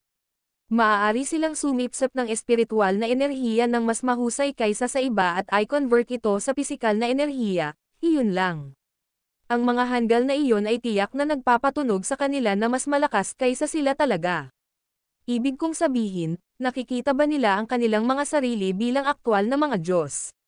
Paf, anong joke? Ang mga miyembro ng Ecclesiastic Order ay tila alam ang lahat tungkol sa mga deities. Tulad ng sinabi nila, ang mga Diyos ay simpleng mga tao na may mga espiritual na buto na may kakayahang sumipsip ng espiritual na enerhiya ng mas mahusay kaysa sa iba. Dahil iba-iba ang iba't ibang uri ng katawan sa kanilang mga kakayahan na sumipsip ng espiritual na enerhiya, ang pagkakaroon ng tamang uri ay susi sa pagtiyak ng pinakamataas na kahusayan. Ang mga miyembro ng Ecclesiastic Order na naruroon sa eksena ay lahat ay may perpektong espiritual na mga buto. Natuklasan ko rin ang isang malaking bilang ng mga tao na may kamangha-manghang espiritual na mga buto. Sa katunayan, ang ilan sa kanila ay nasa Heavenly League. Sabi ng isa sabay tawa. Ang tinutukoy mo ay si Asher Dragon, Kirin, at ang tatlong iba pa, tama ba? Tanong ng isa pang tao. Oo, eksakto. Ang limang iyon ay kamangha-mangha. Kung paanong may napakaraming abnormal na aktibidad si Erodia na nangyayari, pinalakas din ni Zarain si Shield at ang husay sa pakikipaglaban ng iba pang pangunahing puwersa nito. Habang itinoon ni Levi ang lahat ng kanyang atensyon sa pag-aaral ng makalangit na kandado, hindi niya napapansin ang mga pagbabagong nagaganap sa labas ng mundo. Hindi nagtagal, handa na si Idre para simulan ang kanilang operasyon. Ang una nilang target ay si Levi, ngunit hindi pa nila alam kung nasaan siya. Ang kanilang pangalawang target ay ang Hydran, at nakumpirma na nila ang eksaktong lokasyon nito. Gayunpaman, ang Hydran ay lumawak ng malaki sa laki noon. Sa Hydran, mayroong isang malinaw na sistema, at ang bawat miyembro ay binigyan ng isang code number batay sa pagkakasunod-sunod kung saan sila sumali sa organisasyon. Mayroon lamang 7 miyembro noong itinatag ang organisasyon, at tinawag silang Agent 1 hanggang Agent 7. Ang video na ito ay edited by Urban Storytelling. Kabanata 3074. Idre Strikes First. Ang pinakabagong miyembro ng Hydran ay ang Agent 187,380, na nagpakita kung gaano karaming tao ang mayroon sila sa organisasyon. Ang 5 miyembro na nag-imbite kay Levi sa Hydran ay Agent 23, Agent 29, Agent 32, Agent 33, at Agent 45. Kabilang sila sa unang batch ng mga taong sumali sa organisasyon, at nakalimutan na nila ang sama ng loob nila kay Idre pagkaraan ng napakatagal na panahon. Ang tanging inaalala nila ay kung paano nila magagawa ang Hydran na kasing lakas ng puwersa ng mga makapangyarihang bansa. Ang 5 sa kanila ay gumugol araw-araw sa pangangalap ng mga ginamit nila upang palakasin ang kanilang sarili. Sa pamamagitan ng paggamit ng makabagong teknolohiya at mga pagbabagong nakalap nila, nagawa nilang baguhin ang kanilang mga katawan at naging mga Diyos-Diyosan.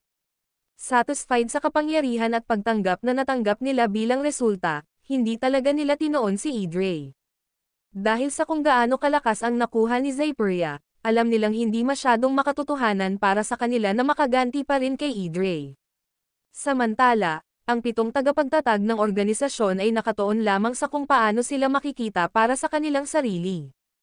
Sa ngayon, ang Hydran ay mayroong mahigit 700 mga Diyos-Diyosan, at ang bilang na iyon ay magpapatuloy lamang natataas sa paglipas ng panahon. Dahil marami silang nadiskubreng pamamaraan para lumikha ng mga Diyos-Diyosan, hindi magtatagal bago sila magkaroon ng mahigit 1,000 Diyos-Diyosan. Bagamat ito ay walang kumpara sa mga may 3 puwersa sa mundo, sapat na para sa kanila na may ranggo ang ika-5 o ika-6 sa mundo. Dahil patuloy na lalakas ang kanilang samahan, ilang sandali na lamang ay nakataya na sila sa kanilang 3. Bagamat halatang pinalalakas lamang ng mga miyembro ng Hydran ang organisasyon para sa kanilang pansariling interes, alam ng mga tao na wala silang ibang magagawa kundi ang pumanig sa kanila kung gusto nilang maghiganti laban kay Idre. Sa pamamagitan lamang ng pagsasama-sama ay magkakaroon sila ng maliit na pagkakataon na makuha ang paghihiganti na kanilang ninanais. Kaya naman wala silang choice kundi maghintay ng matyaga kahit na alam nila ang tunay na intensyon ng mga pinuno ni Hydran. Nang ilabas ng Zyperia ang balita tungkol sa pagkakaroon nito ng 100,000 deities, Hydran din, ay nagsimulang lumawak at lumakas sa pangalan ng paghihiganti. Bagamat pinalawak lamang nila ang kanilang sarili at hindi talaga naghiganti, itinuring ni Idre na ang kanilang pag-iral ay isang kailangang alisin. Dahil si Idre ay nakatanggap ng tulong ng Zyperia at maaaring pakilyusan ang kanilang mga Diyos-Diyosan, sinimulan nilang ilunsad ang kanilang pag-atake sa mga ipinag-uutos nilang banta sa kanilang organisasyon. Sa sobrang abala ng mga miyembro ng Hydran sa pagpapalawak ng kanilang organisasyon ay hindi nila napansin na nakatutok sa kanila si Idre. Madaling nalantad ng mga malalaking operasyon sa lokasyon, at madaling mahanap ni Idre ang kanilang pugad. Hiramin ang 5,000 Diyos sa Zyperia. Gusto kong palibutan nila ang lugar na ito. Nang makarating sa isang nagkakaisang desisyon, sinimulan ng 6 na natitirang pinuno ng Idre ang kanilang operasyon.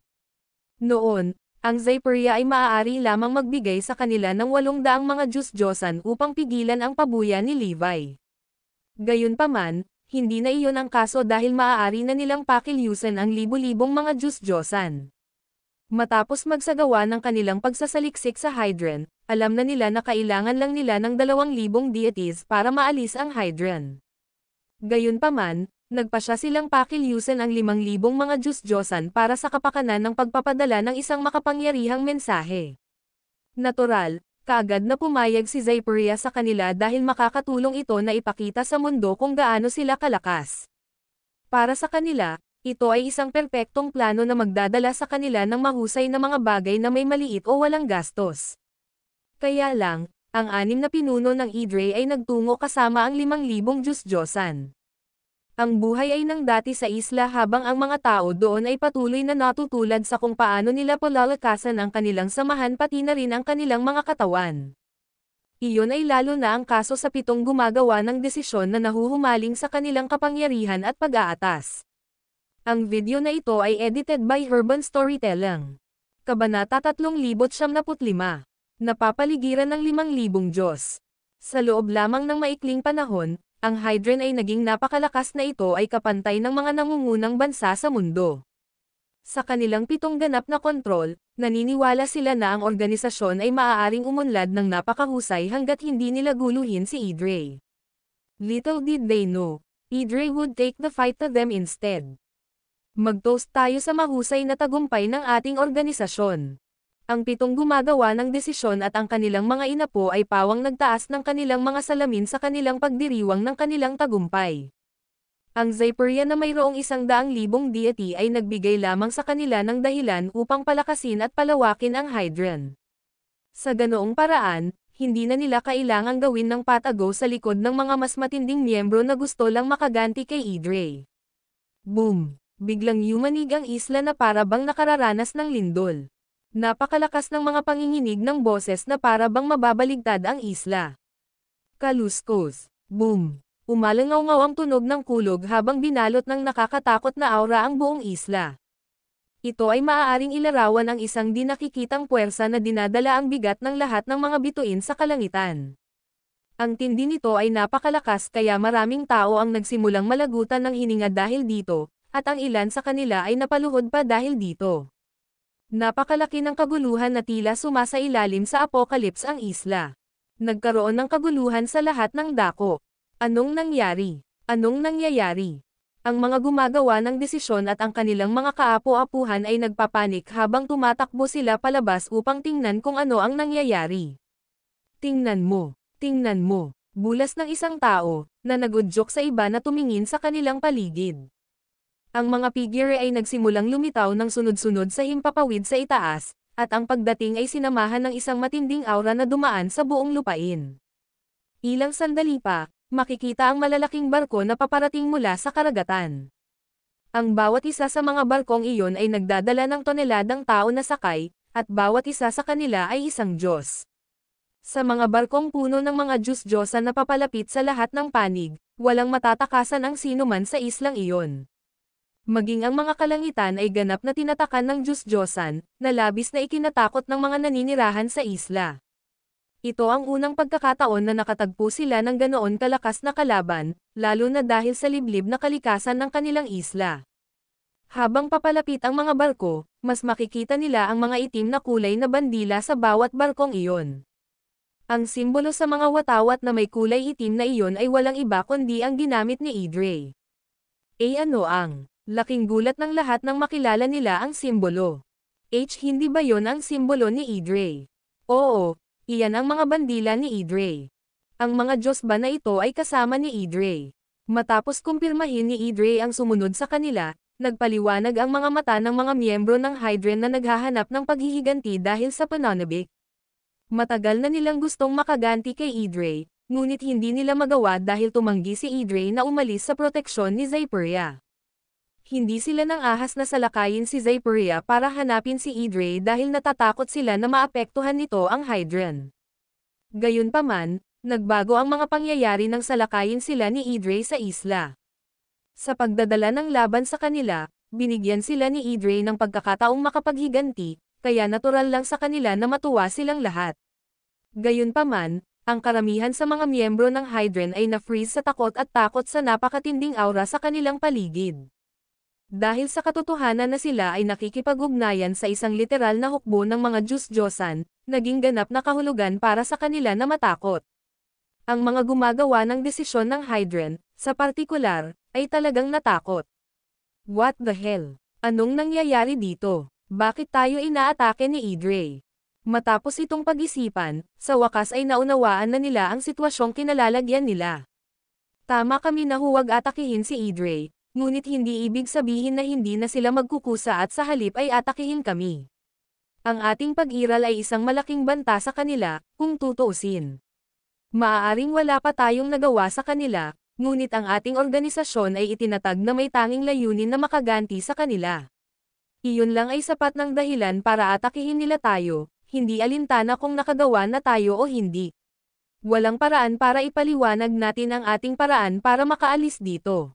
Ang video na ito ay edited by Urban Storytelling. Kabanata 396. Napakalaking puot kay Levi. Thirst. Hindi ko alam na marami tayong kaaway. Isang organisasyon na may mahigit 180,000 tao, ha?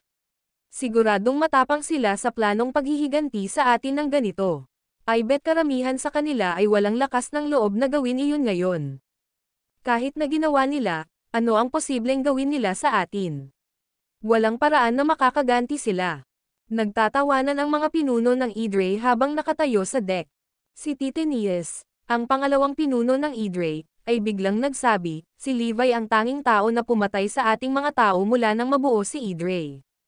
Ang enerhiya sa hangin ay nagbago kaagad pagkatapos na lumabas ang mga salitang iyon sa kanyang bibig, at ang mga ngiti sa kanilang mga mukha ay agad na napalitan ng galit at pagpatay na layunin. Sa huling pagkakataon na sinubukan nilang linlanggan si Levi, pinatayo niya sila at pinatay ang 3 sa kanilang mga pinuno kasama ang marami pang miyembro. Sa isang organisasyong tulad ni Idre, hindi nila kayang mawalan ng kahit isang miyembro. Dahil dito, ang pagkawala ng maraming miyembro at 3 pinuno ay naging malaking anyo ng kahihiyan sa kanila. Iyon ay lalo na dahil si Idre ay nasa loob ng daan-daang taon. Kahit na madalas na pinapalitan ang mga pinuno, walang sino man ang nagtagumpay sa paghihiganti sa kanila. Si Levi lang ang nakagawa ng matinding suntok sa kanila ng ganoon. Sa napakatagal na pagtitiis sa kahihiyang iyon, sa wakas ay nagawa nilang maalis ang kanilang mga kaaway sa tulong ng mga Diyos-Diyosan ni Zypria. Dahil hindi pa rin nila mahanap si Levi, maaari lamang silang magsimula sa pamamagitan ng pag-atake sa Hydrant sa halip.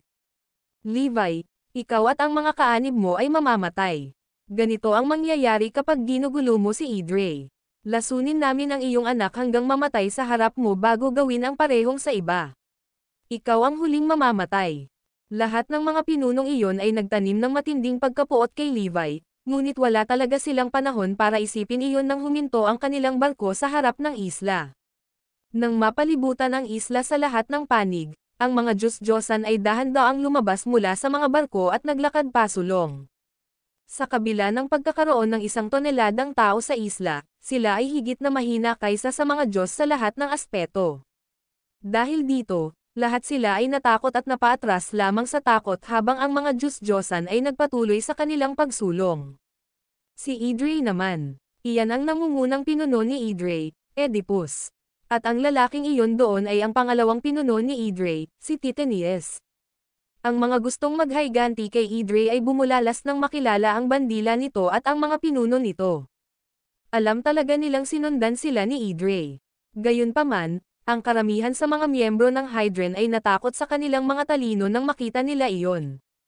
Ang pagpapakita ni Idre ng ganito ay nangangahulugan na may masamang mangyayari. Bakit pa nila dadalhin ang napakaraming mga Diyos na ito? Ilan lang sila. Hindi pa ako nakakita ng ganito karaming Diyos sa buong buhay ko. 1, 2, 3, 4. Ang ilan sa mga tao sa isla ay nagsimulang magbilang ng bilang ng mga Diyos sa kanilang paligid. 1,000. Sila ay nahulog sa kawalan ng pag-asa sa sandaling sila ay nagbilang ng 1,000 mga Diyos. Wala man lang silang 1,000 mga Diyos-Diyosan, na talagang isang target na kanilang itinakda para sa kanilang sarili na makamit. Ang masama pa nito, ang bilang ng mga Diyos na kanilang kinakalaban ay patuloy na dumami habang patuloy silang nagbibilang. 2,000, 3,000, 5,000. Maya-maya, natapos na silang magbilang at nakita nilang napaliligiran na sila ng 5,000 Diyos. 5,000 Diyos. Kaya nilang mapalibutan ang buong isla. Holy crap, nakakatakot ito. Nakakatakot ang sitwasyon na kanilang kinaroroonan kaya kahit ang mga ekstremistang miyembro na nagnanais na maghiganti kay Idre ay nanginginig sa kanilang mga bota. Pagkatapos ng lahat, upang makaganti, kailangan muna nilang magkaroon ng kung ano ang kinakailangan upang gawin ito. Hindi naman siguro natin kailangan magpakilala, diba? Sigurado akong lahat kayo rito ay nangarap na patayin kami ng libu-libong beses ngayon. Nakangiting sabi ng isa sa mga pinuno ng Idre habang pasulong. Ang pagpapakita nila ay higit pa sa sapat para mabaliw ang ilan sa mga tao. Oo naman, walang paraan na makakalimutan namin ang mga kakilakilabot na bagay na ginawa mo sa amin. Galit na sigaw ng mga miyembrong naghahanap ng paghihiganti. At ano naman ang gagawin mo dyan, ha? Dahil hindi mo kami sinundan, napagpasyahan naming magkusa at tapusin na lang kayong lahat, nakangising sagot ni Oedipus. Nagbago ang mga mukha ng lahat nang marinig iyon. Ang video na ito ay edited by Urban Storytelling. Kabanata 3,097. Ang aura mula sa 5,000 Diyos-Diyosan. Walang sino man sa kanila ang umasa na darating si Idre para hanapin sila, lalo na't hindi sila naghiganti kay Idre. Dahil hindi nila inaasahan na mangyayari ito, tuluyan na silang natigilan ng umatake si Idre. Kabalintunaan, ang mga miyembro ng Hydran ay nagtipon sa isang lugar bilang paghahanda sa kanilang paghihiganti laban kay Idri ngunit nauwi sa paglantad ng kanilang lokasyon bilang isang resulta. Hindi naman kalabisan na sabihing binigyan nila si Idri ng isang perpektong pagkakataon para mailabas silang lahat sa isang iglap. Alam nilang aktibo si Idri sa buong panahon, ngunit ipinapalagay nila na ito ay tungkol sa pagpigil kay Levi sa pagtrato sa kanyang anak. Sa oras na nalaman nilang naghahanda si Idri na patayin ang mga kaaway nito, huli na ang lahat. Para kay Hydran, ang pagkakaroon ng higit sa 700 mga Diyos ay itinuturing na kamangha-manghang pag-unlad. Dahil dito, sila ay ganap na walang magawa nang si Idri ay nagpakita sa kanilang pintuan kasama ang 5,000 mga Diyos. Ang labanan ng gayong napakalakas na puwersa ng direkta ay magreresulta lamang sa isang panig na masaker. Bagamat alam nilang hindi sila nagkaroon ng pagkakataon, ang mga miyembro ng Hydran na naghahanap ng paghihiganti ay nagpasya na subukan at lumaban pa rin. Hindi alintana kung makakapaghiganti sila kay Idri, bababa man lang sila sa pag-indayog. Nasa harapan natin ang mga B***starred ni Idri, mga kasama. Maghiganti tayo sa kanila ngayon. Si Agent 8, na nanguna sa grupo, ay sumigaw sa tuktok ng kanyang mga baga. Oo. Patayin natin sila. Sigaw din ng ibang members na gustong makaganti kay Idri. Anuman ang bilang ng mga deity na kanilang kinakalaban at ang kanilang mga pagkakataong magtagumpay, determinado silang subukan ito kung makakaganti sila.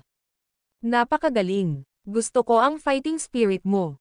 Tumango ang mga pinuno ng Idri bilang pagsang-ayon. Ang natitirang bahagi ng Hydran, sa kabilang banda, ay nanatiling nakababa sa takot at kawalan ng pag-asa. Wala ni isa sa kanila ang nangahas na ipaghiganti ang dapat nilang gawin, kasama na ang 7 nagpapasya na ang mga puso ay tuluyan ng sumuko sa kawalan ng pag-asa. Kanina lang, masayang ipinagdiriwang nilang lahat ang potensyal na tagumpay at magandang kinabukasan na nasa unahan nila, para lamang magpakita si Idri sa kanilang isla ng may napakalaking puwersa. Ang kailangan lang gawin ni Idri ay magbigay ng salita, at mawawalan sila ng buhay kasama ang lahat ng mayroon sila. Iyon ay isang kinalabasan na hindi kailanman gugustuhin ng sinuman. Takot na takot silang mamatay at mawala ang lahat kung kaya't isinuko na nila ang kanilang paghihiganti. Sa mismong sandaling iyon, ang gusto lang nila ay protektahan ang kanilang buhay at anumang pag-unlad na nagawa nila. Pagkatapos ng matinding paghihirap para sa wakas ay makarating sa kinaroroonan nila, magiging mapangwasak para sa kanila na mawala ang lahat sa isang kisap mata. Para bang hindi sapat iyon, mas lalo silang nanlumo nang marinig ang malalakas na sigaw ng mga miyembrong naghahanap ng paghihiganti. Anong kalokohan ang ginagawa nyo sa oras na ganito? Kalimutan ang tungkol sa paghihiganti. Hindi ba mas mabuti kung itago na lang natin ang lahat ng mayroon tayo? Humagalpak ng tawa ang mga pinuno ng Idri. Nararamdaman mo ba ang galit nila sa atin? Bawat segundo na pinahihintulutan silang mabuhay ay nagiging mas banta sila sa ating kaligtasan. Paano tayo makakatulog ng mahimbing sa gabi kung hindi natin sila papatayin ngayon? Kung ganoon, gawin na lang natin. Papatayin natin ang bawat tao sa islang ito. Naiintindihan. Nang matanggap ang utos na iyon, ang 5,000 Diyos-Diyosan ay nanlilisik ng masama sa mga tao sa isla. Ang isang nakakatakot na aura ay agad na tumawid sa buong lupain at pinalibutan ang buong isla na parang simboryo ng kapahamakan. Bang! Bang! Bang! Ang ilan sa mga mahihinang miyembro ng Hydran ay hindi nakayanan ang pressure mula sa aura na iyon at sumabog sa lugar. Lumipad kung saan-saan ang maliliit na piraso ng kanilang mga katawan, at ang kanilang dugo ay tumalsik sa buong lupa. Ang mga hiyawan ng Sindek at Dalamhati ay maririnig na sa mga tao bago pa man gumawa ng unang hakbang ang 5,000 Diyos. Maaari lamang isipin ng isa kung gaano kakilakilabot ito kapag sinimulan nila ang masaker. Ang mga deity sa Hydran ay nanginginig sa takot nang makita nila kung gaano kalakas ang kanilang mga kaaway. Hindi lamang sila lubos na nalampasan ni Idri sa dami ng kanilang mga Diyos-Diyosan, ngunit dinaig din sila ng mga Diyos-Diyosan gamit ang kanilang sariling lakas lamang. Kahit na pantay-pantay ang mga ito sa mga numero, ang mga deity sa panig ni Idri ay mas malakas pa rin sa bawat aspeto, kaya ang isang head-on battle ay magreresulta pa rin sa pagkatalo ni Hydran. Patayin natin silang lahat. Sabay-sabay na sumigaw ang 5,000 Diyos habang naghahanda silang umatake. Sa kabila ng kung gaano katawa-tawa ang mga posibilidad na nakasalansan laban sa kanila, ang espiritu ng pakikipaglaban ng mga miyembro ng Hydren na naghahanap ng paghihiganti ay hindi man lang natinag. Dahil sa lakas ng loob nilang maghayganti, buong tapang silang sumigaw bilang tugon, maghayganti tayo, mga kasama. Dapat nating alisin si Idre kahit na ang buhay natin ay kabayaran nito. Habang malapit nang maganap ang labanan sa pagitan ng dalawang panig, sinimulan ni Oedipus ang pagbilang. 3, 2, 1. Ang video na ito ay edited by Urban Storytelling. Kabanata 3078. Nakaganti na kami kay Levi. Bago magsimula ang labanan, sumigaw ang 7 gumagawa ng desisyon, teka.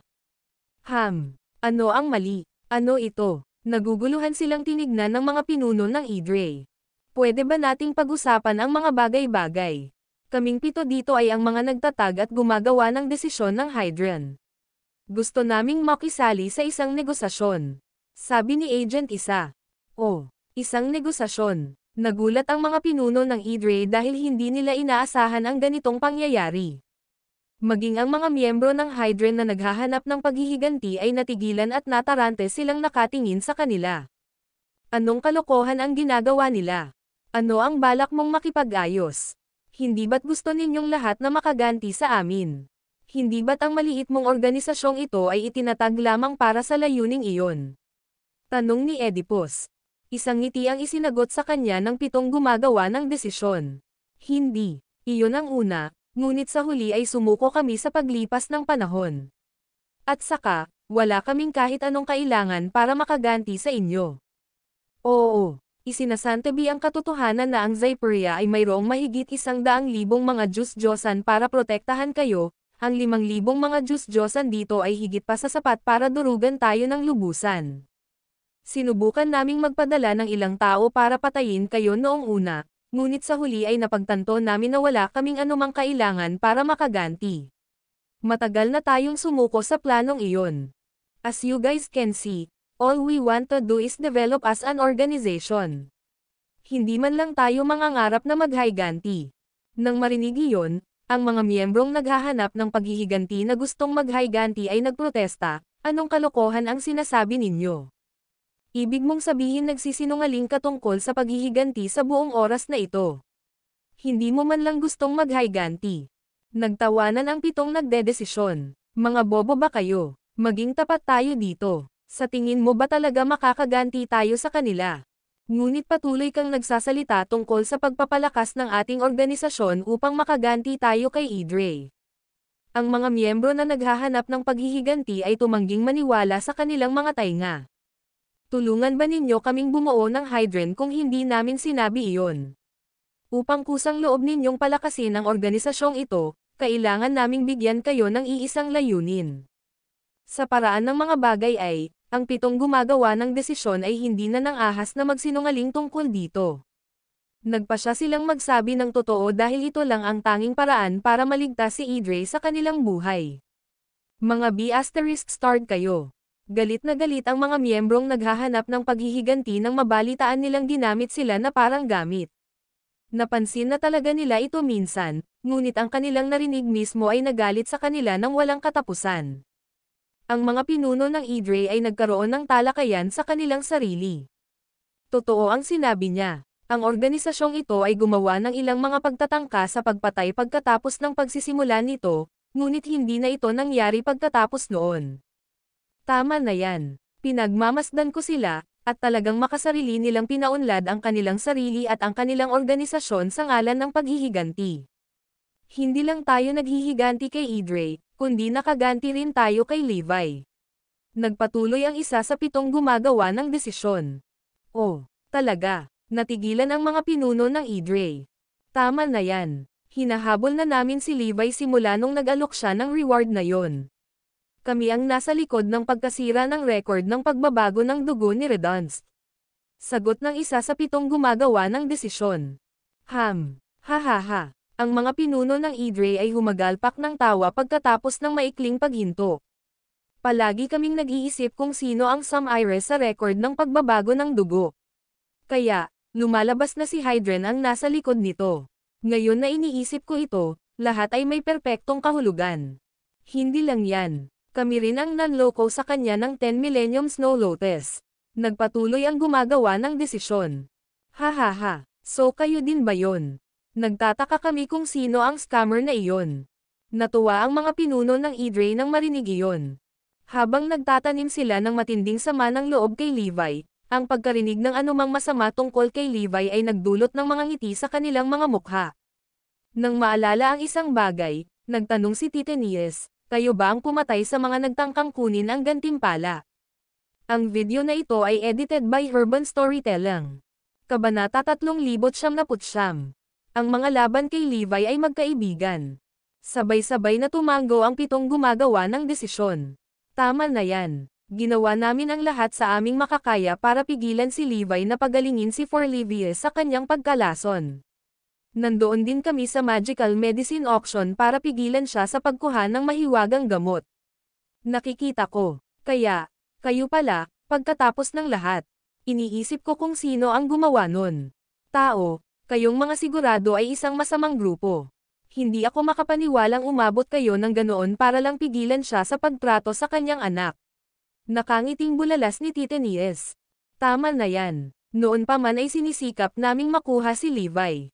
Sa katunayan, kamakailan lang ay nagplano kami na makakuha ng mas maraming mapagkukunan mula sa kanya. Sabi ng isa sa 7 gumagawa ng desisyon. Nagtawanan ang mga pinuno ni Idre. Hahaha, ang sarap pakinggan. We don't mind na makipagnegosasyon sa inyo kung lahat kayo laban kay Levi. Sila ay orihinal na nagpaplano na patayin ang bawat miyembro ng Hydran anuman ang kanilang sinabi o inalok, ngunit nang marinig nila na tina-target nila si Levi ay nagbago ang kanilang isip. Hindi alintana kung bakit hinahabol ng mga gumagawa ng desisyon si Levi, nakita sila ng mga pinuno ng Idre bilang mga kaalyado dahil sa kanilang karaniwang kaaway. Ang mga miyembro ng Hydran, masyadong, ay hindi inaasahan na ang mga pinuno ng Idre ay lumambat pagkatapos marinig ang kanilang sinabi tungkol kay Levi. Nang makitang naging posible ang karagdagang mga negosasyon, nagpa siya ang 7 gumagawa ng desisyon na gumawa ng mga bagay ng higit pa. Pagkatapos ay itinuro nila ang mga miyembrong naghahanap ng paghihiganti na pinamumunuan ng Ahente 8 at sinabing, ang ilan sa ating mga miyembro dito ay may hanggaring paghihiganti laban kay Idre. Kami ang pumipigil sa kanila sa bawat oras. Ang kanilang mga inapo, na siyang 5 miyembro na nag-imbite kay Levi sa Hydran noon, ay mabilis na tumunog at sinabing, tama. Maraming beses na natin silang pinigilan. UB** starred. Si Agent 8 at ang iba pa ay nasa bingit ng sumabog sa galit.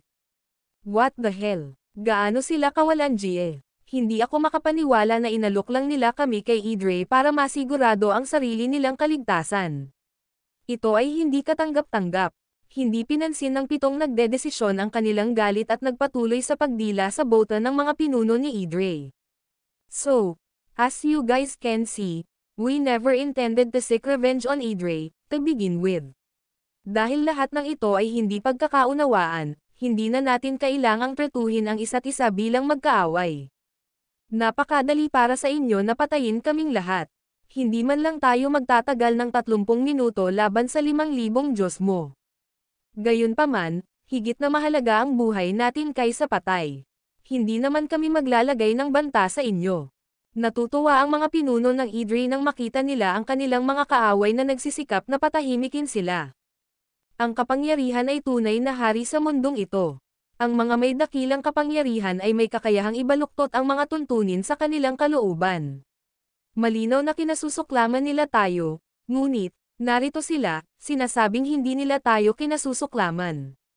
Takot na takot sila sa atin kaya wala silang lakas ng loob na aminin na galit sila sa atin. Ano ba, sila na. Kahit na humihingi sa amin ng awa. *man, ang sarap sa pakiramdam. Higit sa lahat, hinahabol nila si Levi na parang baliw. Tara, mag-negotiation tayo ha. Magkaibigan tayo, hindi magkaaway. Ang 7 gumagawa ng desisyon ay nagpatuloy sa paghingi ng awa. Isang negosasyon, ha? Well, tiyak na may puwang para sa negosasyon.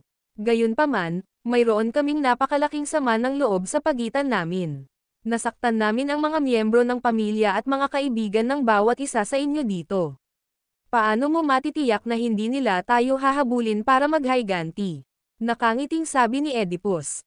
Well, ang mga salita ni Oedipus ay hindi nakapagsalita sa pitong gumagawa ng desisyon. Alam nilang sinusubukan ni Idre na patunayan nila ang kanilang katapatan sa kanila, kaya kailangan nilang mabilis na makaisip ng paraan para gawin iyon. Tama na yan. Maaari mong dilaan ang kanilang mga boto sa lahat ng gusto mo, ngunit hindi nito mababago ang katotohanan na mayroong malaking sama ng loob sa pagitan natin. Ang sino mang may matinong pag-iisip ay tiyak na hahabulin sila para sa paghihiganti. Sigaw ni Agent 8. Determinado silang pilitin ang lahat sa isang sitwasyon kung saan ang pakikipaglaban ang tanging pagpipilian nila. Mamamatay man sila, gusto nilang mamatay ang lahat kasama nila. Noon ay biglang nagsalita si Nathaniel, ang ika-9 na pinuno ng Idre. Mura ang usapan. Hindi kami maniniwala sa inyo hanggat hindi kayo luluhod at isumpa sa amin. Hahaha, gagawin nito. Ang video na ito ay edited by Urban Storytelling. Kabanata 3100. Lumuhad bago ang kaaway. Agad na tinanggap ng lahat ang mungkahi. Ang pag-iisip pa lang nito ay natutuwa na sila. Nakatutuwang makita ang kanilang kaaway, na napupuot sa kanila hanggang sa kaibuturan, na lumuhad sa lupa, yumoko, at nanunumpa na hindi sila maghihiganti. Tungkol dyan, agad na nagdilim ang ekspresyon ng bawat miyembro ng Hydren nang marinig ang panukala ni Idre. Ito ay tahasang kahihiyan. Niyurakan nila ang ating dignidad. Higit sa lahat, si Idre ang sinumpa ang kaaway nila. Bawat miyembro ng Hydren ay may matinding sama ng loob kay Idre. Hindi katanggap-tanggap ang pagkilos ng pagyukod bilang pagsunod sa kanilang hindi matiis na kaaway. Lahat ng pitong gumagawa ng desisyon ay nasa pagitan ng isang bato at isang mahirap na lugar. Namatay ang kanilang mga pamilya sa kamay ni Idre, kaya imposibleng manatiling hindi nababagabag sa mapangahas na kahilingan. Ang kotuwang ay magiging kalokohan. Nagsimulang maghina ang kanilang kumpiyansa. Ang 5 tao na nag-imbite kay Levi na sumali sa Hydren ay partikular na nag-aalangan.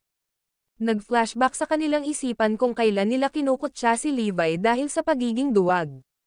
Naalala nila kung paano nila inakusahan si Levi bilang isang masamang ama at isang paumanhin na dahilan ng isang tao dahil tumanggi siyang maghiganti. Hindi nawala ang kabalintunaan sa kanila ngayon na ilang sandali pa ay nakaluhod na sila kay Idre. Bagamat wala silang pagpipilian kundi ang magpasakop kay Idre, tila hindi nila kayang yumoko ang kanilang mga tuhod. Sa hindi malamang dahilan, muling lumitaw ang mukha ni Levi sa kanilang isipan, at nagpanteng ang kanilang mga tainga sa kanilang mga panunuya kay Levi. Natatakot ka bang harapin si Idre? Sila ay nangungutya. Hindi ba parehas tayo ng sitwasyon ngayon?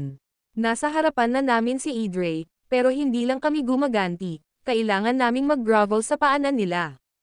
Tungkol naman sa mga taong determinadong ipaghiganti ang kanilang mga pamilya, ang panata na Atres ay wala sa tanong, lalo pa ang pagyuko kay Idre. Pinagmasdan ni Titinies ang mga tao at sinabi, lahat kayo ay nangako na hindi kayo lalaban, gayunpaman, nakatayo pa rin kayo. Sa tingin ko gusto mo pa ring maghiganti pagkatapos ng lahat. Sakupin sila. Sa tunog ng kanyang utos, ang 7 gumagawa ng desisyon ay galit na sumigaw, papatunayan namin ito sa iyo. Ang kanilang mga inapo, kabilang ang 5 tao na nag-imbite kay Levi, ay mabilis na sumunod sa kanilang pangunguna at nag-chorus, oo, gagawin namin. Ang kanilang pagsusumit ay nagpagulo sa iba pang grupo. Luluhod ba talaga itong mga B*****? How dare you? How dare you lumuhad sa harap ni Idre? Pwede kang yumoko kahit kanino maliban kay Idre. Ang iyong mga ninuno ay lilipat sa kanilang mga libingan kung alam nila ito. Pinaglalaroan ka ng mga kalaban natin. Wala ka bang konsensya? Nanginginig ang takot sa puso ng mga tao habang ibinubuhos nila ang kanilang sama ng loob. Sa kasamaang palad, hindi sila pinansin ng mga gumagawa ng desisyon nang lumuhad sila. Ikaw, isa kang ganap na kahihiyan. Sigaw ng Ahente 8. Sa isang simpleng aksyon, itinapon ng mga gumagawa ng desisyon ang lahat ng kanilang karangalan. Humagalpak ng tawa si Idre habang pinagmamasdan ang pangyayari. Nagbulalas ang tagumpay sa loob nila. Ang kanilang kakilakilabot na kapangyarihan ay nagpaluhod sa kanilang mga kaaway. Lahat, lumuhad. Hinimok ng mga gumagawa ng desisyon ang natitirang bahagi ng hydran na sumunod. Nakakuyom ang kanilang mga panga sa galit, lumuhad ang 5 taong nanlilibak kay Levi. Lahat, bumaba. Ano pang hinihintay mo? Sinenyasan din nila ang iba na lumuhad. Pumalakpak, pumalakpak. Hindi nagtagal, parami ng parami ang lumuhad. Ang bilang ng mga taong nakatayo ay mabilis na nabawasan habang ang mga miyembro ng hydran ay lumuhad sa harap ng kanilang mga kaaway, isa-isa. Sa sandaling ito, ang lahat ng dignidad ay itinapon. Si Agent 8, na determinadong maghayganti, ay naramdamang bumagsak ang kanyang puso. Ipinikit niya ang kanyang mga mata, namula ang kanyang mukha sa isang nakakatakot na pagniwi. Kahihiyan. Ganap na kahihiyan. Sa huli, 10,000 mga tao na naruroon sa isla ay bumagsak sa kanilang mga tuhod. Isang napakaliit na grupo ng 7,000 ang nanatiling nakatayo kasama ng Ahente 8, tumangging sumuko. Mga duwag kayong lahat, garalgal ni Agent 8, basag ang boses sa emosyon. Naiinis siya. Ito ay kahihiyan ng pinakamasamang antas. Sa mga nakaluhod, marami ang lumitaw na walang pakialam, na para bang hindi sila nahihiya sa kanilang pagkasakop. Idri threw their heads back in maniacal laughter. Ang kanilang chortles ay rehas sa tainga, panunuya at sarcastic. Ang daming pushover.